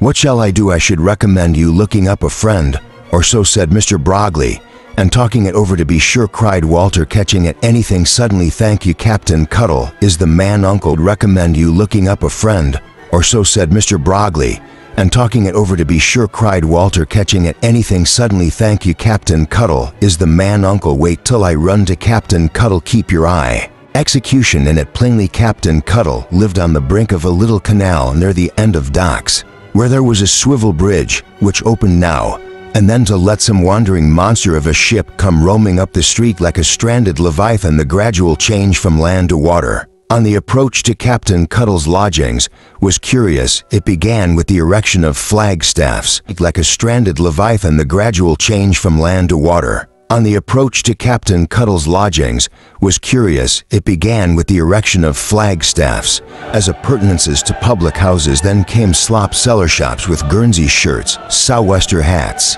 and canvas pantaloons, at once the tightest and the loosest of their order, hanging up outside. These were succeeded by anchor and chain cable forges, where sledgehammers were dinging upon iron all day long. Then came rows of houses with little vanes surmounted, masts uprearing themselves from among the scarlet beans, then ditches, then pollard willows, then more ditches, then unaccountable patches of dirty water, hardly to be described for the ships that covered them. Then the air was perfumed with ships, and all other trades were swallowed up in mast oil and block making and boat building.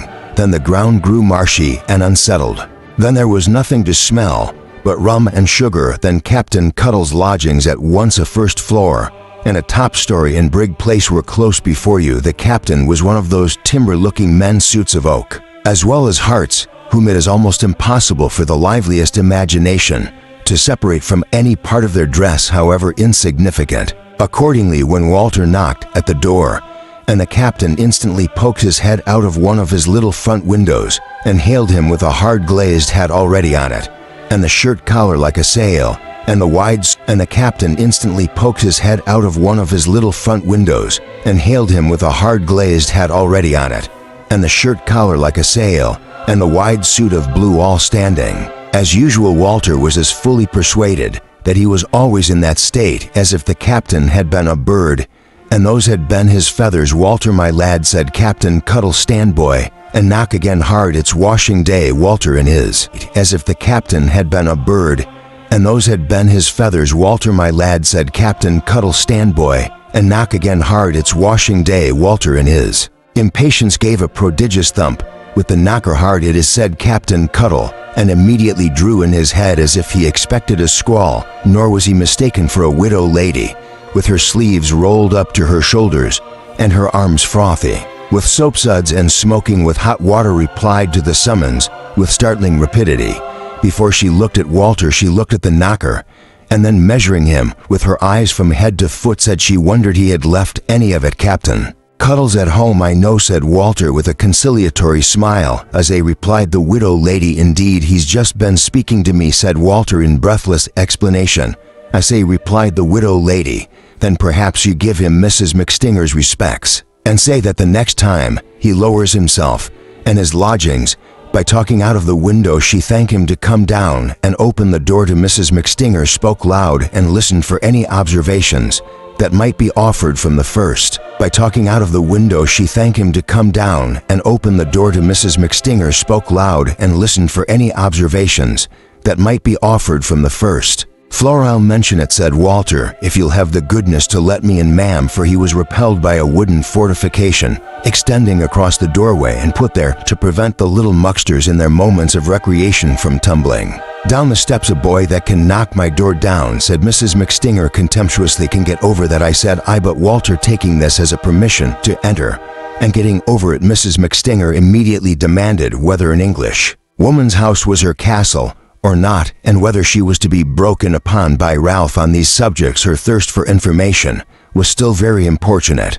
When Walter, having made his way up the little staircase through an artificial fog occasioned by the washing, which covered the banisters with a clammy perspiration, entered When Walter, having made his way up the little staircase through an artificial fog occasioned by the washing, which covered the banisters with a clammy perspiration, entered Captain Cuttle's room, and found that gentleman in ambush behind the door. Never order a penny, Walter, said Captain Cuttle in a low voice and with visible marks of, trepidation on his countenance, done her a world of good turns, and the children to Vixen at times.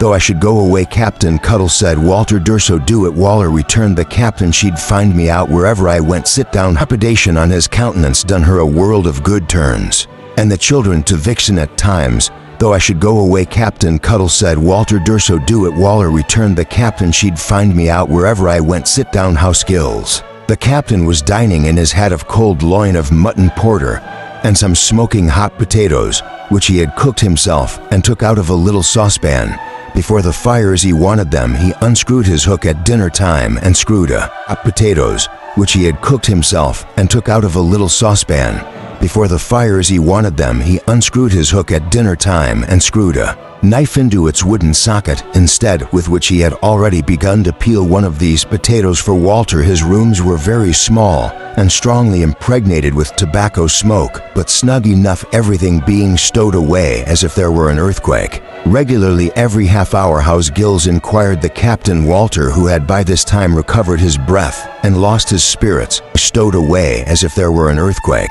Regularly every half hour, House gills, inquired the captain. Walter, who had by this time recovered his breath and lost his spirits, or such temporary spirits as his rapid journey had given him, looked at his questioner for a moment, said, "Oh, Captain Cuttle," and burst into tears. No words can describe the captain's consternation at this sight. Mrs. McStinger faded into nothing before he dropped the potato and the fork, and would have dropped the knife too if he could, and sat gazing at the boy as if he expected to hear Stinger faded into nothing before he dropped the potato and the fork, and would have dropped the knife too if he could, and sat gazing at the boy as if he expected to hear next moment that a gulf had opened in the city, which had swallowed up his old friend, coffee-colored suit, buttons, chronometer, spectacles, and all.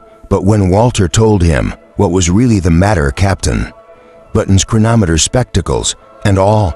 But when Walter told him what was really the matter, Captain Cuttle, after a moment's reflection, started up into full activity. He emptied out of a little tin canister on the top shelf of the cupboard his whole stock of ready money, amounting to £13 and half a crown, which he transferred to one of The pockets of his square blue coat further enriched that repository, with the contents of his plate chest consisting of 2 withered tomes of teaspoons and an obsolete pair of milk and sugar tongs, pulled up his immense double-cased silver watch from the depths in which it reposed to assure himself that that valuable was sound, and whole reattached his hook to his right wrist, and seizing the stick covered over with knobs, bade Walter come along, remembering, however, in the midst of his virtuous excitement that Mrs. McStinger might be lying in wait below. Captain Cuttle hesitated at last, not without glancing at the window, as if he had some thoughts of escaping by that unusual means of egress rather than encounter his terrible enemy. He decided, however, in favor of stratagem. Well, said the captain with a timid wink, go ashore, my lad, sing out goodbye, Captain Cuttle, when you're in the passage, and shut the door, then wait at the corner of the street till you see me. These directions were not issued without a previous knowledge of the enemy's tactics, for when Walter got downstairs, Mrs. McStinger glided out of the little back kitchen like an avenging spirit, but not gliding out upon the knowledge of the enemy's tactics, for when Walter got downstairs, Mrs. McStinger glided out of the little back kitchen like an avenging spirit, but not gliding out upon the captain, as she had expected. She merely made a further allusion to the knocker and glided in again. Some 5 minutes elapsed before Captain Cuttle could summon courage to attempt his escape, for Walter waited so long at the street corner, looking back at the house before there were any symptoms of the hard-glazed head. At length the captain burst out of the door with the suddenness of an explosion, and coming towards him at a great pace, and never once looking over his symptoms of the hard-glazed head. At length the captain burst out of the door with the suddenness of an explosion, and coming towards him at a great pace, and never once looking over his shoulder, pretended, as soon as they were well out of the street, to whistle a tune. Uncle, much of down water? Inquired the captain, as they were walking along. I am afraid so. If you had seen him this morning, you would never have forgotten it. Walk fast, Butler, my lad, returned the captain, mending his pace, and walk the same all the days of your life. Overhaul a catechism for that advice, and keep it the captain. Walk fast, Butler, my lad, returned the captain, mending his pace, and walk the same all the days of your life. Overhaul a catechism for that advice, and keep it. The captain was too busy with his own thoughts of Solomon Gills, mingled perhaps with some reflections on his late escape from Mrs. McStinger, to offer any further quotations on the way for Walter's moral improvement. They interchanged no other word until they arrived at Old Saul's door, where the unfortunate wooden midshipman, with his instrument at his eye, seemed to be surveying the whole horizon in search of some friend to help him out of his difficulty. Girls, said the captain, hurrying into the back parlor, and taking his eye, seemed to be surveying the whole horizon in search of some friend to help him out of his difficulty. Girls, said the captain, hurrying into the back parlor, and taking him by the hand quite tenderly, lay your head well to the wind, and we'll fight through it. All you've got to do, said the captain, with the solemnity of a man who was delivering himself of one of the most precious practical tenets ever discovered by human wisdom, is to lay your head well to the wind, and we'll fight through it. Old Saul returned the pressure of his hand and thanked him. Captain Cuttle, ever discovered by human wisdom, is to lay your head well to the wind, and we'll fight through it. Old Saul returned the pressure of his hand and thanked him. Captain Cuttle then, with a gravity suitable to the nature of the occasion, put down upon the table the 2 teaspoons and the sugar tongs, the silver watch, and the ready money, and asked Mr. Brogley the broker what the sugar tongs, the silver watch, and the ready money, and asked Mr. Brogley the broker what the damage was come. What do you make of it? Said Captain Cuttle. Why, Lord help you, returned the broker, you don't suppose that property's of any use to you? Why not? Inquired the captain. Why, the amount's 370 odd, replied the broker. Never mind, returned the captain, though he was evidently dismayed by the figures. All's fish that comes to your net, I suppose? Certainly, said Mr. Brogley. But Spratt, broker. Never mind, returned the captain, though he was evidently dismayed by the figures. All's fish that comes to your net, I suppose? Certainly, said Mr. Brogley. But Spratt, St. Wales, you know, the philosophy of this observation seemed to strike the captain. He ruminated for a minute, eyeing the broker meanwhile as a deep genius, and then called the instrument maker aside. Gills, said Captain Cuttle, what's the bearings of this business? Who's the creditor? Hush, returned the old man. Come away, don't speak before Wally. It's a matter of security for Wally's father, an old bond. I've paid a good deal of it, Ned. But the times are so bad with me that I can't do more just now. I've foreseen it. A matter of security for Wally's father, an old bond. I've paid a good deal of it, Ned. But the times are so bad with me that I can't do more just now. I've foreseen it. But I couldn't help it, not a word before Wally. For all the world you've got some. All the world you've got some. Money, haven't you? Whispered the captain. Yes, yes, oh yes, I've got some, returned old soul, first putting his hands into his empty pockets and then squeezing his Welsh wig between them, as if he thought he might wring some gold out of it.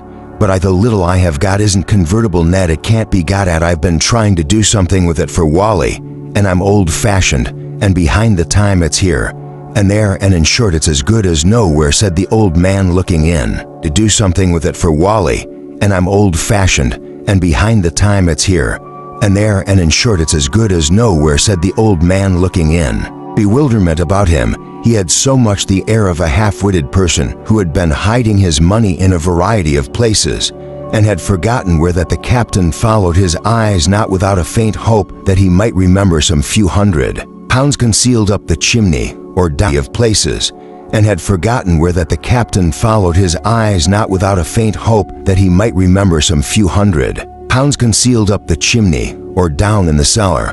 But Solomon Gills knew better than that. I'm behind the time altogether, my dear Ned said so in resigned despair. A long way, it's no use my lagging on, so far behind it the stock could better. So in resigned despair, a long way, it's no use my lagging on, so far behind it the stock could better be sold. It's worth more than this debt, and I'd better go and die somewhere on the balance. I haven't any energy left. I don't understand things. This had better be the end of it. Let him sell the stock and take him down, said the old man, pointing feebly to the wooden midshipman, and let us both be broken up together.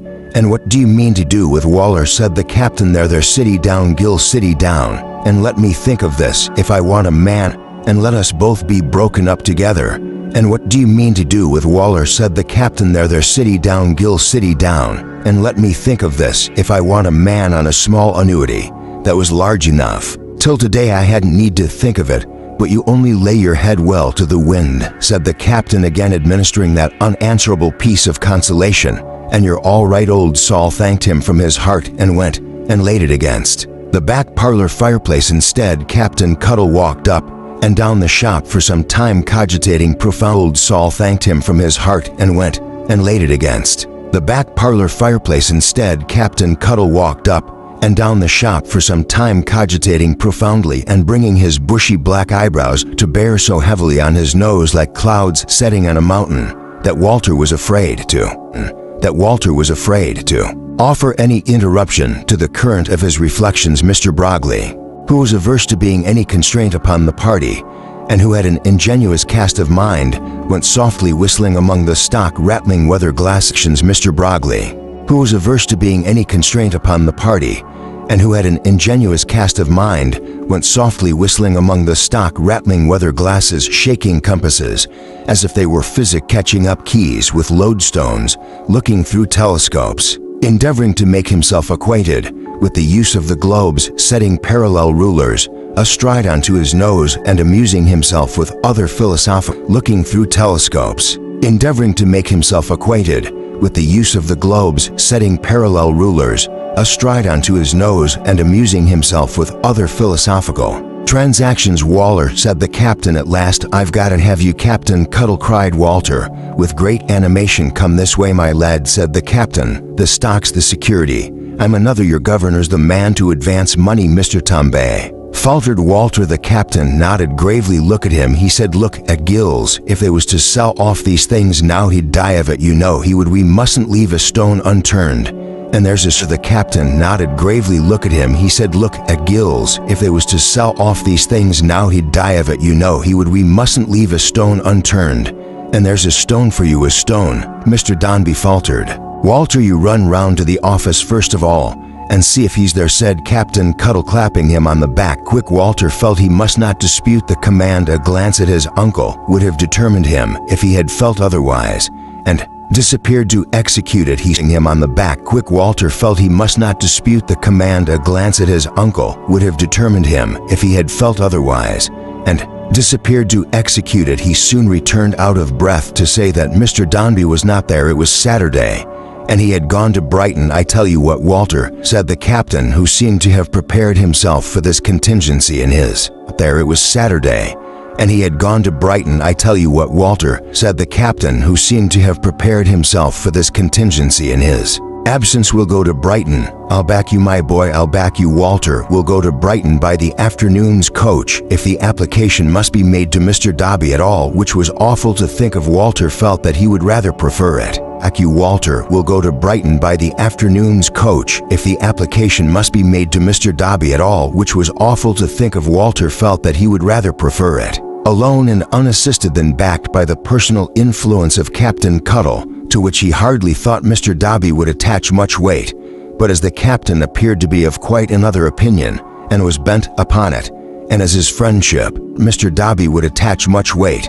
But as the captain appeared to be of quite another opinion, and was bent upon it, and as his friendship was too zealous and serious to be trifled with by one so much younger than himself, he forbore to hint the least objection. Cuttle therefore, taking a hurried leave of Solomon Gills, and returning the ready money, the teaspoons, the sugar tongs, and the silver self, he forbore to hint the least objection. Cuttle therefore, taking a hurried leave of Solomon Gills, and returning the ready money, the teaspoons, the sugar tongs, and the silver watch to his pocket, with the view, as Walter thought with horror, to making a gorgeous impression on Mr. Dombey, bore him off to the coach office without a minute's delay, and repeatedly assured him on the road that he would stick by him.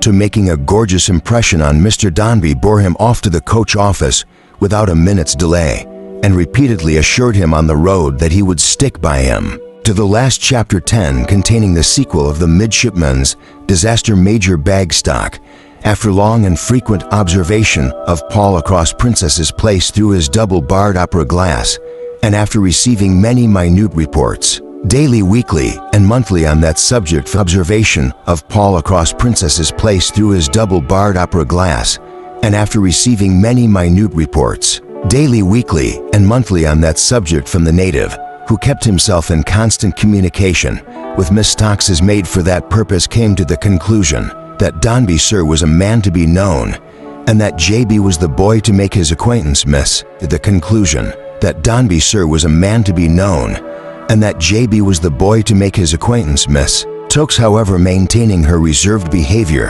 and frigidly declining to understand the Major whenever he called, which he often did on any little fishing excursion connected with his project. The Major, in spite of his constitutional toughness and slyness, was fain to leave the accomplishment of his desire in some measure to chance, which, as he was used to observe with chuckles at his club, has been 50 to 1 in favor of Joey B. Sir. The accomplishment of his desire in some measure to chance, which, as he was used to observe with chuckles at his club, has been 50 to 1 in favor of Joey B. Sir, ever since his elder brother died of Yellow Jack in the West Indies. It was some time coming to his aid in the present instance, but it befriended him at last when the dark servant with full particulars reported Miss Stokes absent on Brighton service. The Major was suddenly touched with affectionate reminiscences, but it befriended him at last when the dark servant with full particulars reported Miss Stokes absent on Brighton service. The Major was suddenly touched with affectionate reminiscences of his friend,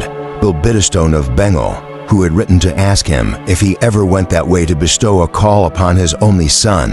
But when the same dark servant reported Paul at Mrs. Pipchin's, and the Major referring to the letter, Bitterstone of Bengal, who had written to ask him if he ever went that way to bestow a call upon his only son. But when the same dark servant reported Paul at Mrs. Pipchin's, and the Major referring to the letter, favored by Master Bittlestone on his arrival in England, to which he had never had the least idea of paying any attention, how the opening that presented itself, he was made so rabid by the gout with which he happened to be then laid up that he threw a footstool at the dark servant in return for his intelligence, and swore he would be the death of the rascal before the gout with which he happened to be then laid up that he threw a footstool at the dark servant in return for his intelligence, and swore he would be the death of the rascal before he had done with him, which the dark servant was more than half disposed to believe. At length the major, being released from his fit, went one Saturday growling down to Brighton, with the native behind him apostrophizing Miss Talks all the way and gloating over the prospect of carrying by storm the distinguished friend to whom she attached so much mystery, and for whom she had deserted him. "Would you, ma'am, would you," said the major, straining with vindictive storm, "the distinguished friend to whom she attached so much mystery, and for whom she had deserted him. Would you, ma'am, would you," said the major, straining with vindictiveness and swelling every already swollen vein in his head. "Would you give Joey be the go-by, mom?" "Not yet, mom. Not yet, Dan, not yet, sir. Joe is awake, mom. Bagstock is swollen vein in his head. Would you give Joey be the go-by, mom?" "Not yet, mom. Not yet, Dan, not yet, sir. Joe is awake, mom. Bagstock is alive, sir. JP knows a move or to ma'am. Josh has his weather eye open, sir. You'll find him tough, ma'am. Tough, sir. Tough as Joseph, tough and devilish sly, and very tough indeed. Master Bedithstone found him when he took that young gentleman out for a walk, but the major, with his complexion like a Stilton cheese and his eyes like prawns, went roving about perfect him when he took that young gentleman out for a walk, but the major, with his complexion like a Stilton cheese and his eyes like prawns, went roving about perfectly indifferent to Master Bibberston's amusement, and dragging Master Bibberston along while he looked about him high and low for Mr. Dobby and his children in good time. The major, previously instructed by Mrs. Peepton, spied out Paul and Florence, and bore down upon them, there being a stately gentleman, Mr. Dombey, doubtless in their company, charging with Master Bittern. Into the very heart of the little squadron it fell out, of course, that Master Bittern spoke to a stately gentleman, Mr. Dombey, doubtless in their company, charging with Master Bittern. Into the very heart of the little squadron it fell out, of course, that Master Bittern spoke to his fellow sufferers, upon that the major stopped to notice and admire them, remembered with amazement that he had seen and spoken to them at his friend Miss Tox's in Princess Place, opined that Paul was a devilish fine fellow, and his own little friend inquired if he remembered Joey be the major, and finally, with a sudden recollection of the conventionalities, that Paul was a devilish fine fellow, and his own little friend inquired if he remembered Joey be the major, and finally, with a sudden recollection of the conventionalities of life, turned and apologized to Mr. Dobby. "But my little friend here, sir," said the major, "makes a boy of me again, an old soldier, sir. Major Bagstock, at your service, is not ashamed to confess it." Here the major lifted his hat. "Damn, sir," cried the major, with "Major makes a boy of me again, an old soldier, sir. Major Bagstock, at your service, is not ashamed to confess it." Here the major lifted his hat. "Damn, sir," cried the major, with sudden warmth, "I envy you." Then he recollected himself and added, "Excuse my freedom, Mr. Dombey begged he wouldn't mention it." "An old campaigner, sir," said the major, "a smoke-dried, sunburnt, used-up, invalided old dog of a major, sir, was not afraid of being condemned for his whim by a man like Mr. Dombey. I have the honor of addressing Mr. Dombey. I believe I am the present unworthy representative of that name." Major, returning condemned for his whim by a man like Mr. Dombey. "I have the honor of addressing Mr. Dombey. I believe I am the present unworthy representative of that name." Major, returned Mr. Dombey. "My God, sir," said the major, "it's a great name." "It's a name, sir," said the major, firmly, as if he defied Mr. Dombey to contradict him, and would feel it his painful duty to bully him if he did. "That is known and honored in the British possessions abroad. It is a name, sir, that a man is proud to recognize. There is nothing laudatory in Joseph Bagstock, sir. His Royal Highness the Duke of York observed on more than one occasion.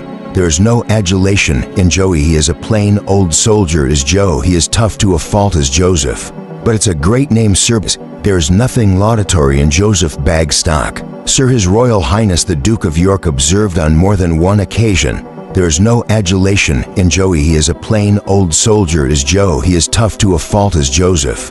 But it's a great name, sir. By the Lord, it's a great name," said the major solemnly. "You are good enough to rate it higher than it deserves."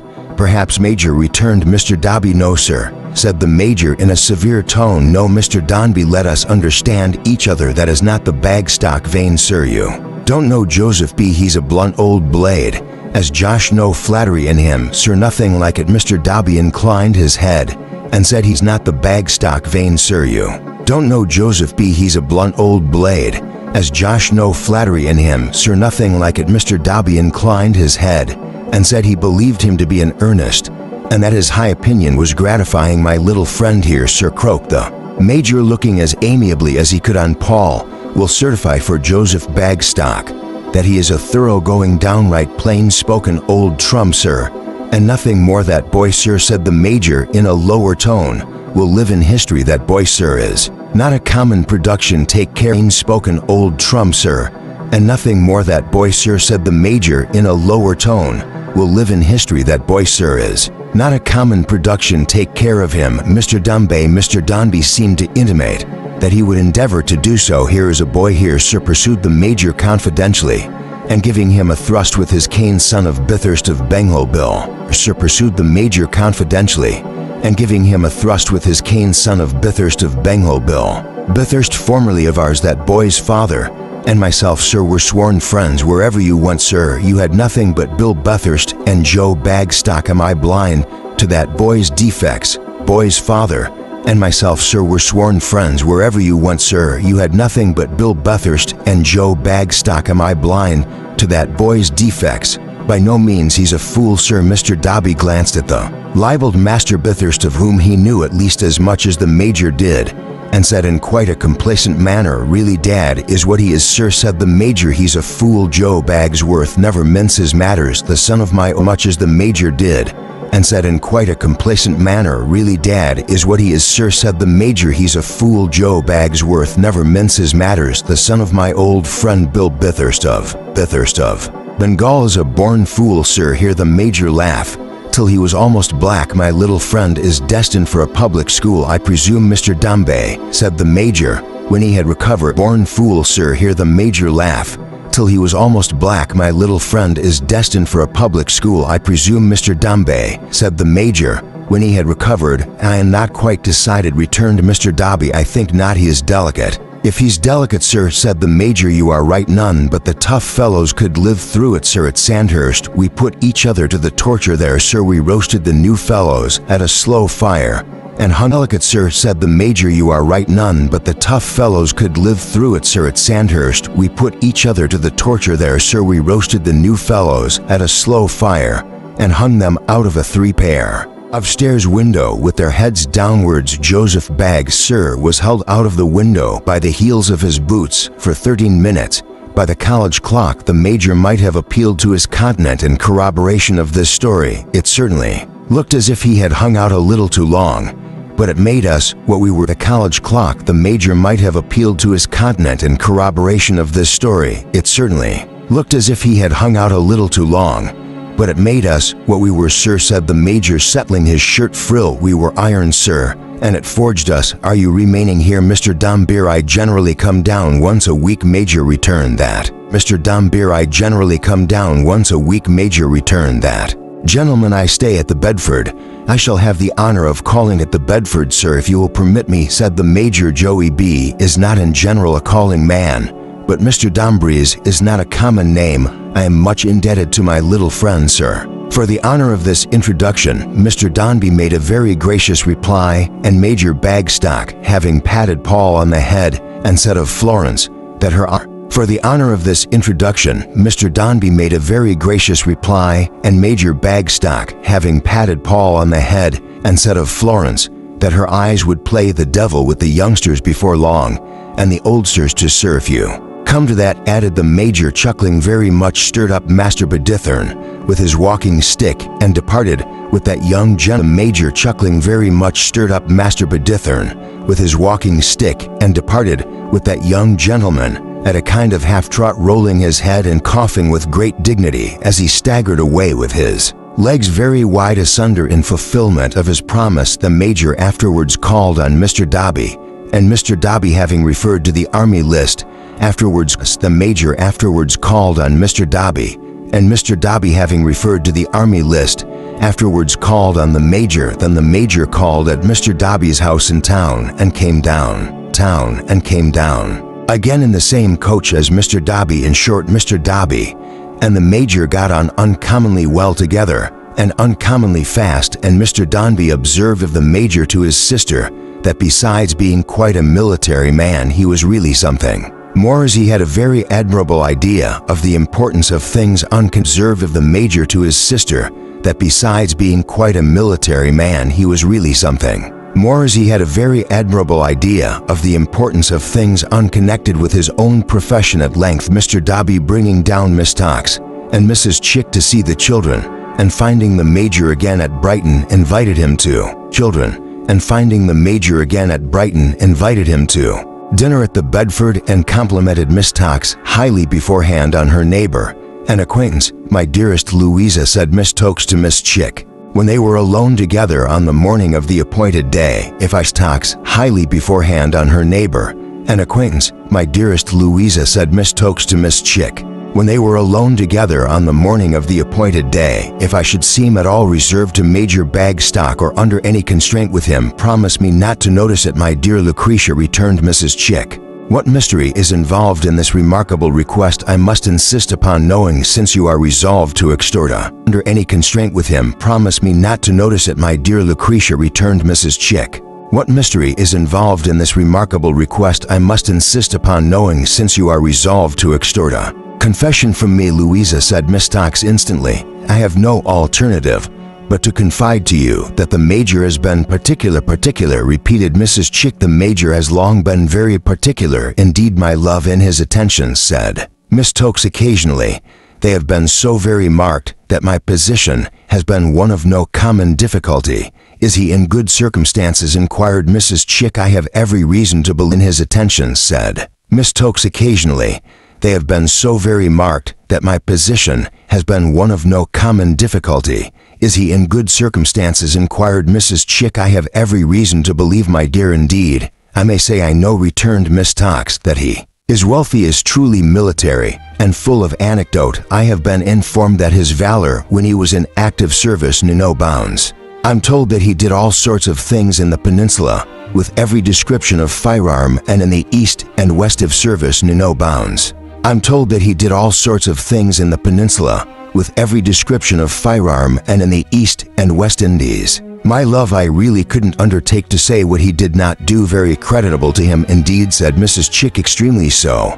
And you have given him no encouragement, my dear." "If I were to say, Louisa," replied Miss Tox, with every really couldn't undertake to say what he did not do. "Very creditable to him indeed," said Mrs. Chick. "Extremely so. And you have given him no encouragement, my dear." "If I were to say, Louisa," replied Miss Tox, with every demonstration of making an effort that rent her soul, "that I never encouraged Major Bagstock slightly, I should not do justice to the friendship which exists between you and me. It is perhaps hardly in the nature of a woman to receive such attentions as the Major once lavished upon myself without betraying some sense of obligation, but that is past long past. Hardly in the nature of a woman to receive such attentions as the Major once lavished upon myself without betraying some sense of obligation, but that is past long past. Between the Major and me there is now a yawning chasm, and I will not feign to give encouragement, Louisa, where I cannot give my heart. Louisa, where I cannot give my heart. My affections," said Miss Tox.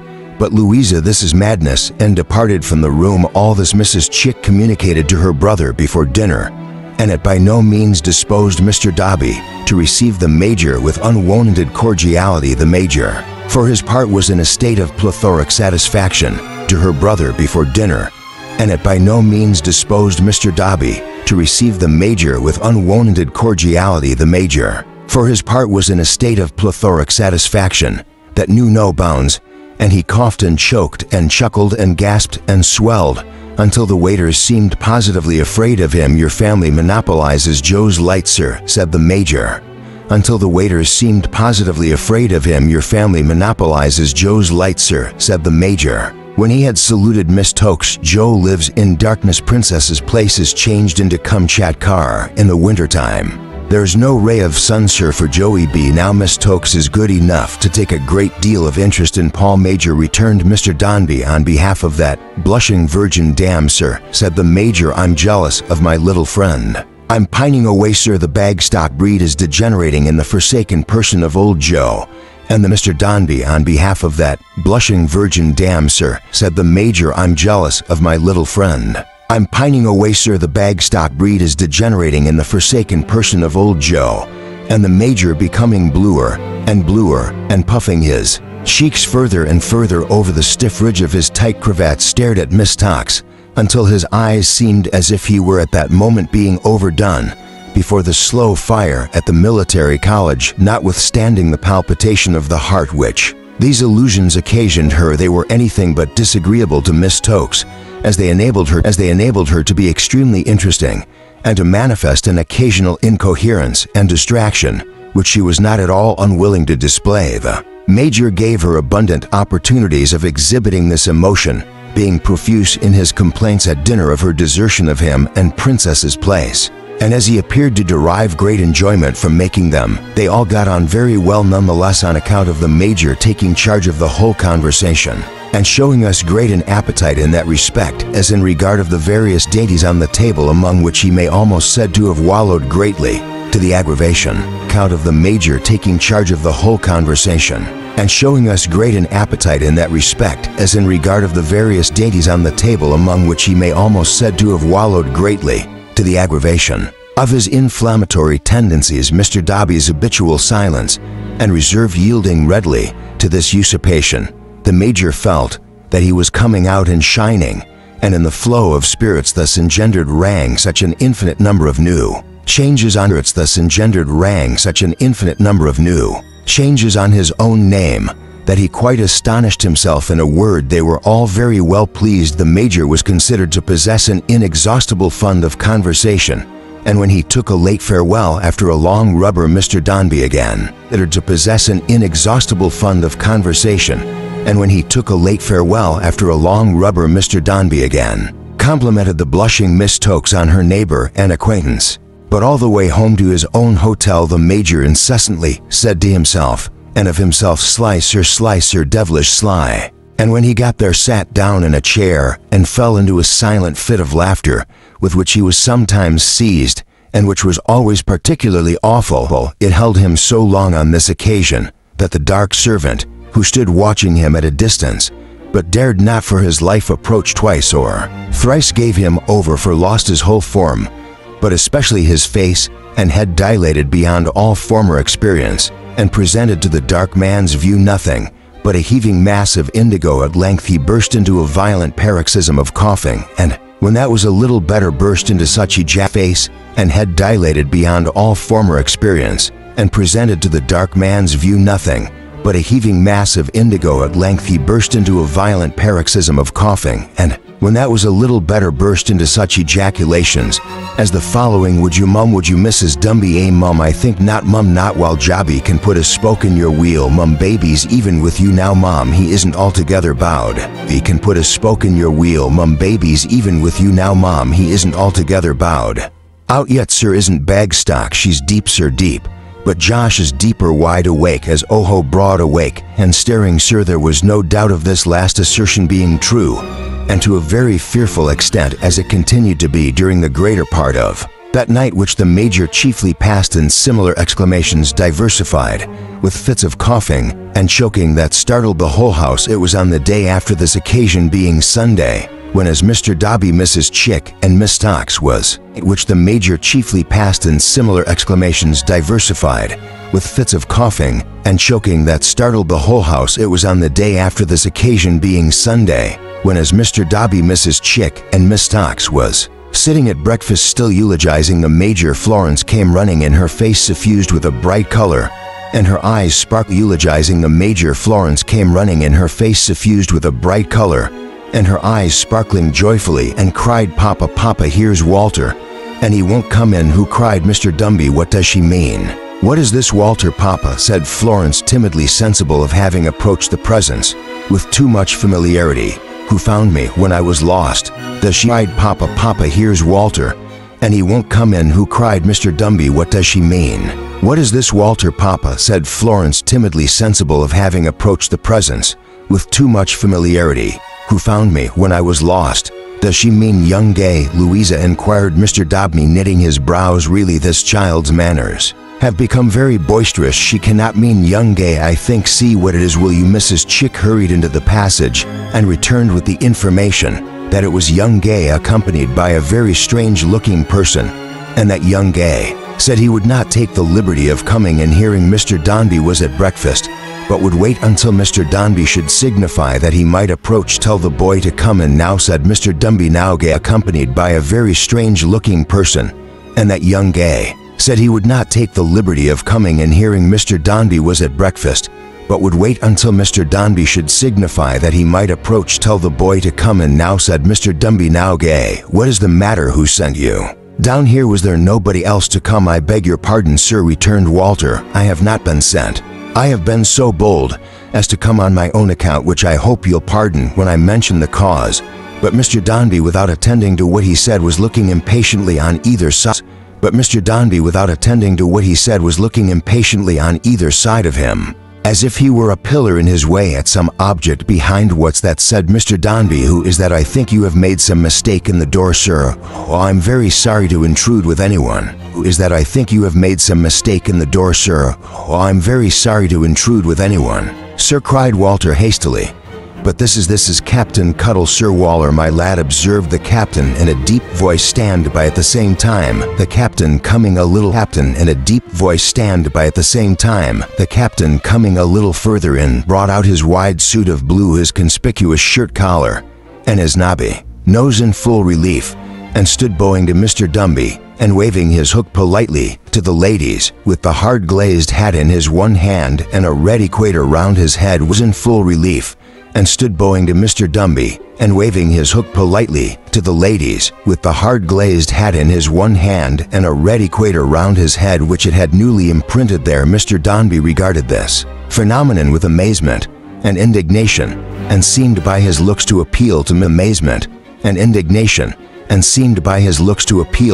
Check and Miss Tox against it. Little Paul, who had come in after Florence, backed towards Miss Tox as the captain waved his hook and stood on the defensive. "Now gay," said Mr. Dombey, "what have you got to say to me again?" the captain observed as a general opening of the conversation, as the captain waved his hook and stood on the defensive. "Now gay," said Mr. Dombey, "what have you got to say to me again?" the captain observed as a general opening of the conversation that could not fail to prepossess all parties. "Water stand by, I am afraid, sir," began Walter, trembling and looking down at parties. "Water stand by, I am afraid, sir," began Walter, trembling and looking down at the ground. "That I take a very great liberty in coming. Indeed, I am sure I do. I should hardly have had the courage to ask to see you, sir, even after coming down, I am afraid.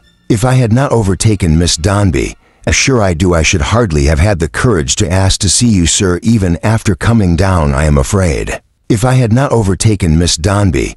"And well," said Mr. Dombey, following his eyes as he glanced at the attentive Florence, and frowning unconsciously as she encouraged him with a smile. "Go on, if you please." "I," observed the captain, considering it incumbent on him as a point of good breeding to support Mr. Dombey well. Dombey, following his eyes as he glanced at the attentive Florence, and frowning unconsciously as she encouraged him with a smile. "Go on, if you please." "I," observed the captain, considering it incumbent on him as a point of good breeding to support Mr. Dombey well, said. "Go on." Water Captain Cuttle ought to have been withered by the look which Mr. Dombey bestowed upon him in acknowledgement of his patronage, but quite innocent of this, he closed one eye in reply and gave Mr. Dombey to understand by certain significant motions of his hook that Walter was a little bit by the look which Mr. Dombey bestowed upon him in acknowledgement of his patronage, but quite innocent of this, he closed one eye in reply and gave Mr. Dombey to understand by certain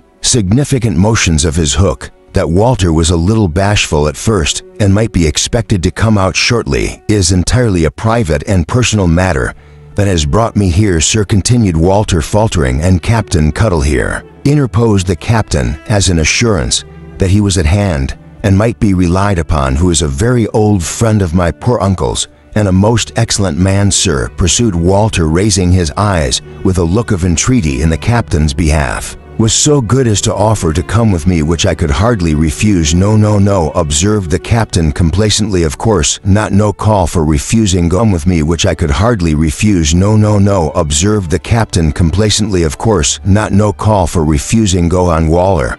And therefore, sir, said Walter, venturing to meet Mr. Dombrey's eye and proceeding with, better courage in the very desperation of the case now that there was no avoiding it. Therefore I have come with him, sir, to say that my poor old uncle is in a very great affliction and distress, that through the gradual loss of his business and not being able to make a payment, the apprehension of which has weighed very heavily upon his mind months and months, as indeed I know, sir, he has an execution in his house, and is in danger of losing all he has and breaking his heart, and that if you would in your kindness and in your old knowledge of him as a respectable man do anything to help him out of his difficulties, sir, we never could thank you enough for it. Walter's eyes filled with tears as he spoke. Kindness and in your old knowledge of him as a respectable man do anything to help him out of his difficulties, sir, we never could thank you enough for it. Walter's eyes filled with tears as he spoke, and so did those of Florence, her father. Saw them glistening, though he appeared to look at Walter. Only it is a very large sum, sir, said Walter, more than £300. My uncle is quite beaten down by his misfortune. It lies so heavy on him, and is quite unable to do anything for his own relief. He doesn't even know yet that I have come to speak to you. You would wish me to say, sir, added Walter, after a moment's hesitation, exactly what it is I want. I really don't know, sir. There is my uncle's stock, on which I believe I may say confidently there are no other demands, and there is Captain Cuttle, who would wish to be secured to I hardly like to mention sod, on which I believe I may say confidently there are no other demands, and there is Captain Cuttle, who would wish to be secured to I hardly like to mention sod. Walter, such earnings is mine, but if you would allow them accumulate payment advance, uncle, frugal, honorable old man, and Walter trailed off through these broken sentences into silence and stood with downcast head before his employer. Considering this a favorable moment for the display of the valuables, Captain Cuttle advanced to the table and, clearing a space among the breakfast cups at Mr. Dobby's elbow, produced the silver watch, the ready money, the teaspoons, and the sugar tongs, and piling them up into a heap that they might look as precious as possible, delivered himself of these words: half a loaf's, better than no bread. And the same remark holds good with crumbs. There's a few an annuity of £100 premium also ready to be made over. If there is a man chock full of science in the world, it's old Saltgills.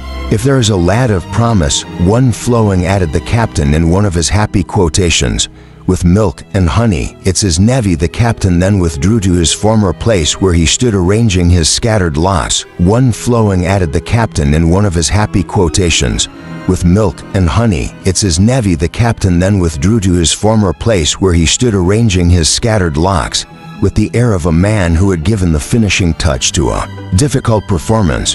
When Walter ceased to speak, Mr. Dombrey's eyes were attracted to little Paul, who, seeing his sister hanging down her head and silently weeping in her commiseration for the distress she had heard described, went over to her and tried to comfort her. Looking at Walter and his father, as eyes were attracted to little Paul, who, seeing his sister hanging down her head and silently weeping in her commiseration for the distress she had heard described, went over to her and tried to comfort her. Looking at Walter and his father as he did so, with a very expressive face, after the momentary distraction of Captain Cuttle's address, which he regarded with lofty indifference, Mr. Dombey again turned his eyes upon his son and sat steadily regarding the child for some moments in silence. "What was this debt contracted for?" asked Mr. Dombey at length. "Who's the creditor?" "He don't know," replied the captain, putting his hand on Walter's shoulder. "I do. It came of helping a man." "That's dead." "No." "Creditor, he don't know," replied the captain, putting his hand on Walter's shoulder. "I do. It came of helping a man."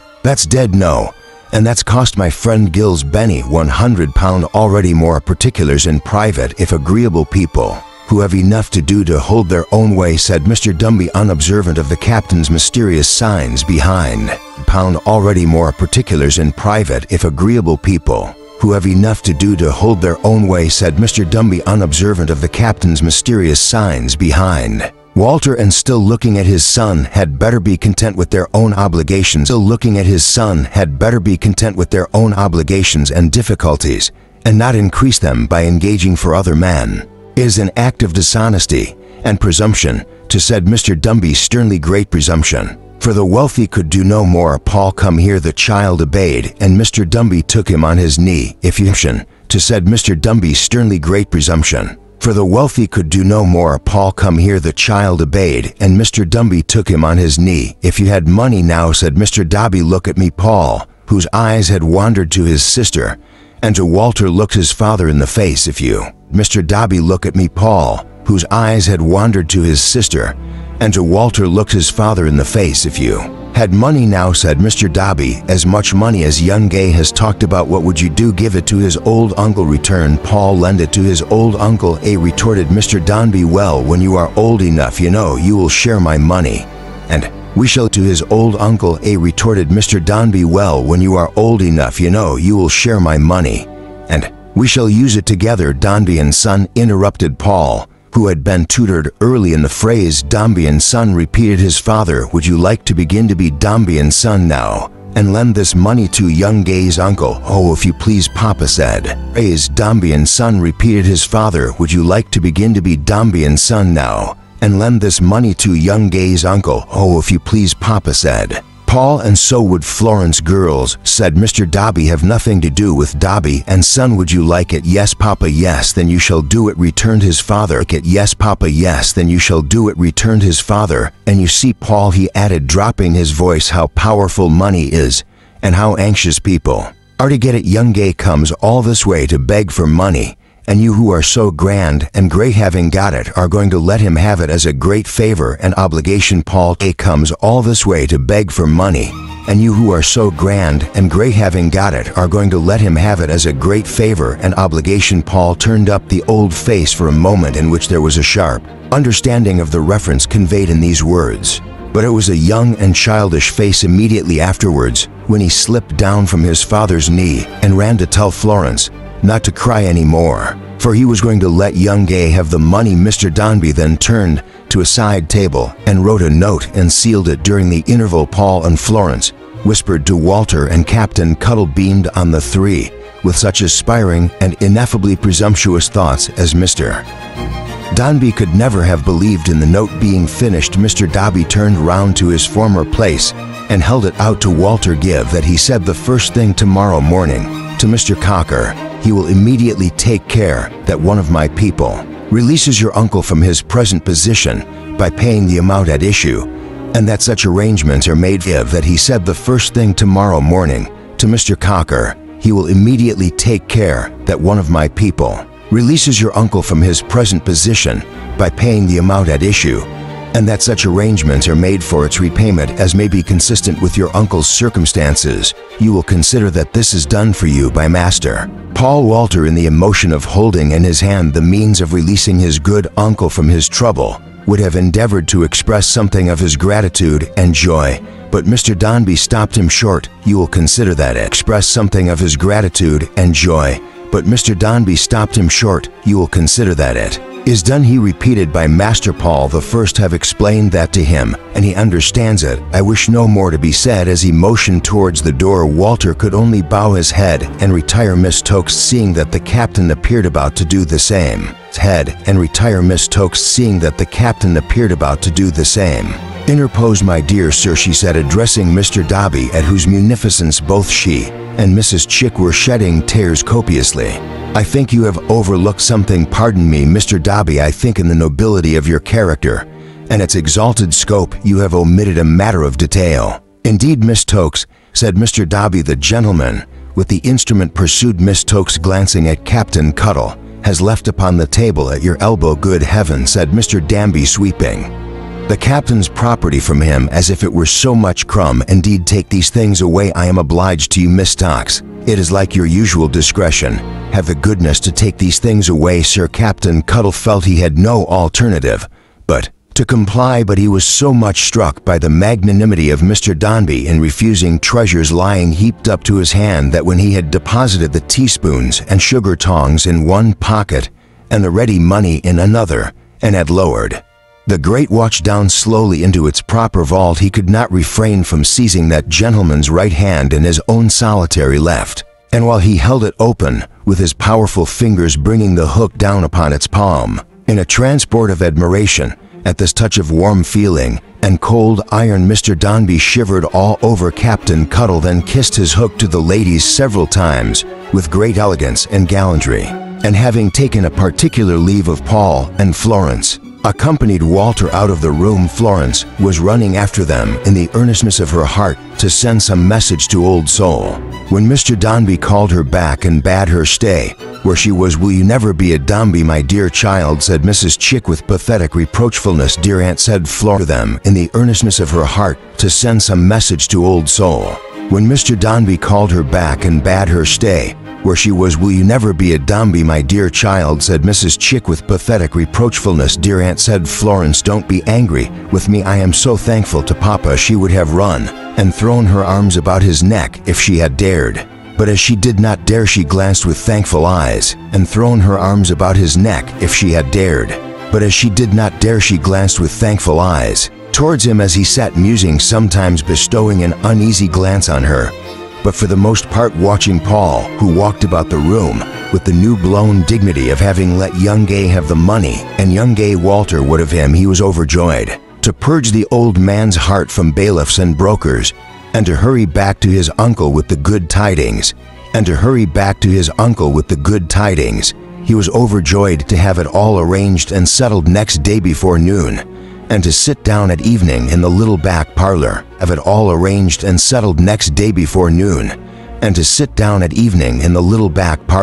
with Old Soul and Captain Cuttle, and to see the instrument maker already reviving and hopeful for the future, and feeling that the wooden midshipman was his own again, but without the least impeachment of his gratitude to Mr. Dombey. It must be confessed that Walter was humbled and cast down. It is when our budding hopes are nipped beyond recovery by some rough wind that we are the most disposed to picture to ourselves what flowers they might have borne if they had flourished.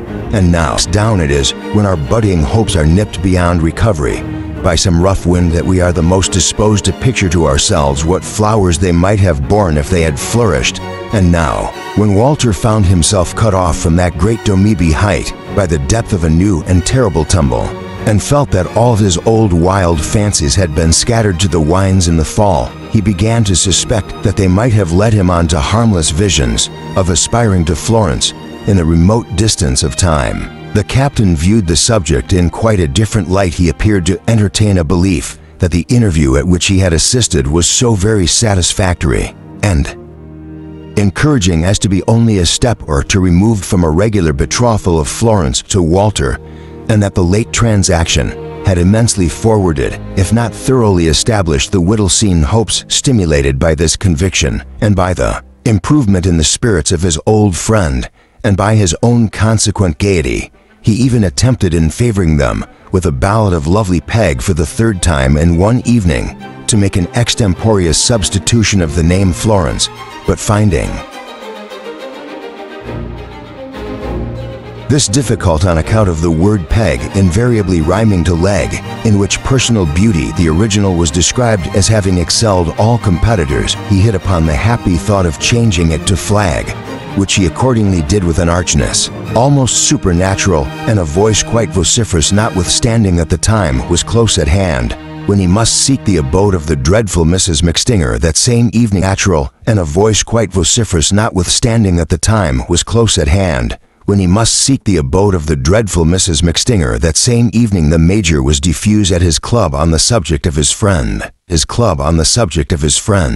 Dombey in the city. "Damn, sir," said the Major, "he's a prince, is my friend Dombey in the city. I tell you what, sir, if you had a few more men among you like old Joe Bagstock and my friend Dombey in the city, sir, you'd do." Chapter 11. Paul's introduction to a new scene. Mrs. Pipchin's constitution was made of such hard metal, in spite of its liability to the fleshly weaknesses of standing in need of repose after chops, and of requiring to be coaxed to sleep by the soporific agency of sweetbreads, that had utterly set at naught the predictions of Mrs. Wickham, and showed no symptoms of decline. Yet as Paul's rapt interest in the old lady continued unabated, Mrs. Wickham would not budge an inch from the position she had taken up, fortifying and entrenching herself on the strong ground of her uncle's Betsy Jane. She had symptoms of decline. Yet as Paul's rapt interest in the old lady continued unabated, Mrs. Wickham would not budge an inch from the position she had taken up, fortifying and entrenching herself on the strong ground of her uncle's Betsy Jane, she advised Miss Barry, as a friend, to prepare herself for the worst, and forewarned her that her aunt might at any time be expected to go off suddenly like a powder mill. I hope Miss Barry Mrs. Wickham would observe that you come into whatever little property there may be to leave you deserve it. I'm sure for yours is a trying life, though they don't seem much worth coming into. You will excuse my being so open in this dismal den. Poor Barry took it all in good part and trudged enslaved away as usual, perfectly convinced that Mrs. Pipchin was one of the most meritorious persons in the world, and making every day innumerable sacrifices of herself upon the altar of that noble old woman. But all these imitations of Barry were somehow carried to the credit of Mrs. Pipchin by Mrs. Pipchin's friends and admirers, and were made to harmonize with and carry out that melancholy fact of the deceased Mr. Pipchin having broken his heart in the Peruvian mines. For example, there was an honest grocer and general dealer in the retail line of business between whom and Mrs. Pipchin there was a small memorandum book with a greasy red cover, perpetually in question, and concerning which diverse secret councils and conferences were continually being held between the parties to that register on the mat in the passage, and with closed doors in the parlor. Nor were there wanting dark hints from Master Bithurst, whose temper had been made revengeful by the solar heats of India acting on his blood, of balances unsettled, and of a failure on one occasion within his memory in the supply of moist sugar at tea time, the grocer being a bachelor and not a man who looked upon the surface for beauty, had once made honorable offers for the hand of Barry, which Mrs. Pipchin had with contumely and scorn rejected. Everybody said how laudable this was in Mrs. Pipchin, relict of a man who had died of the Peruvian mines, and what a staunch, high, independent spirit the old lady had. But nobody said anything about poor Barry, who cried for 6 weeks, being soundly rated by her good aunt all the time, and lapsed into a state of hopeless spinsterhood.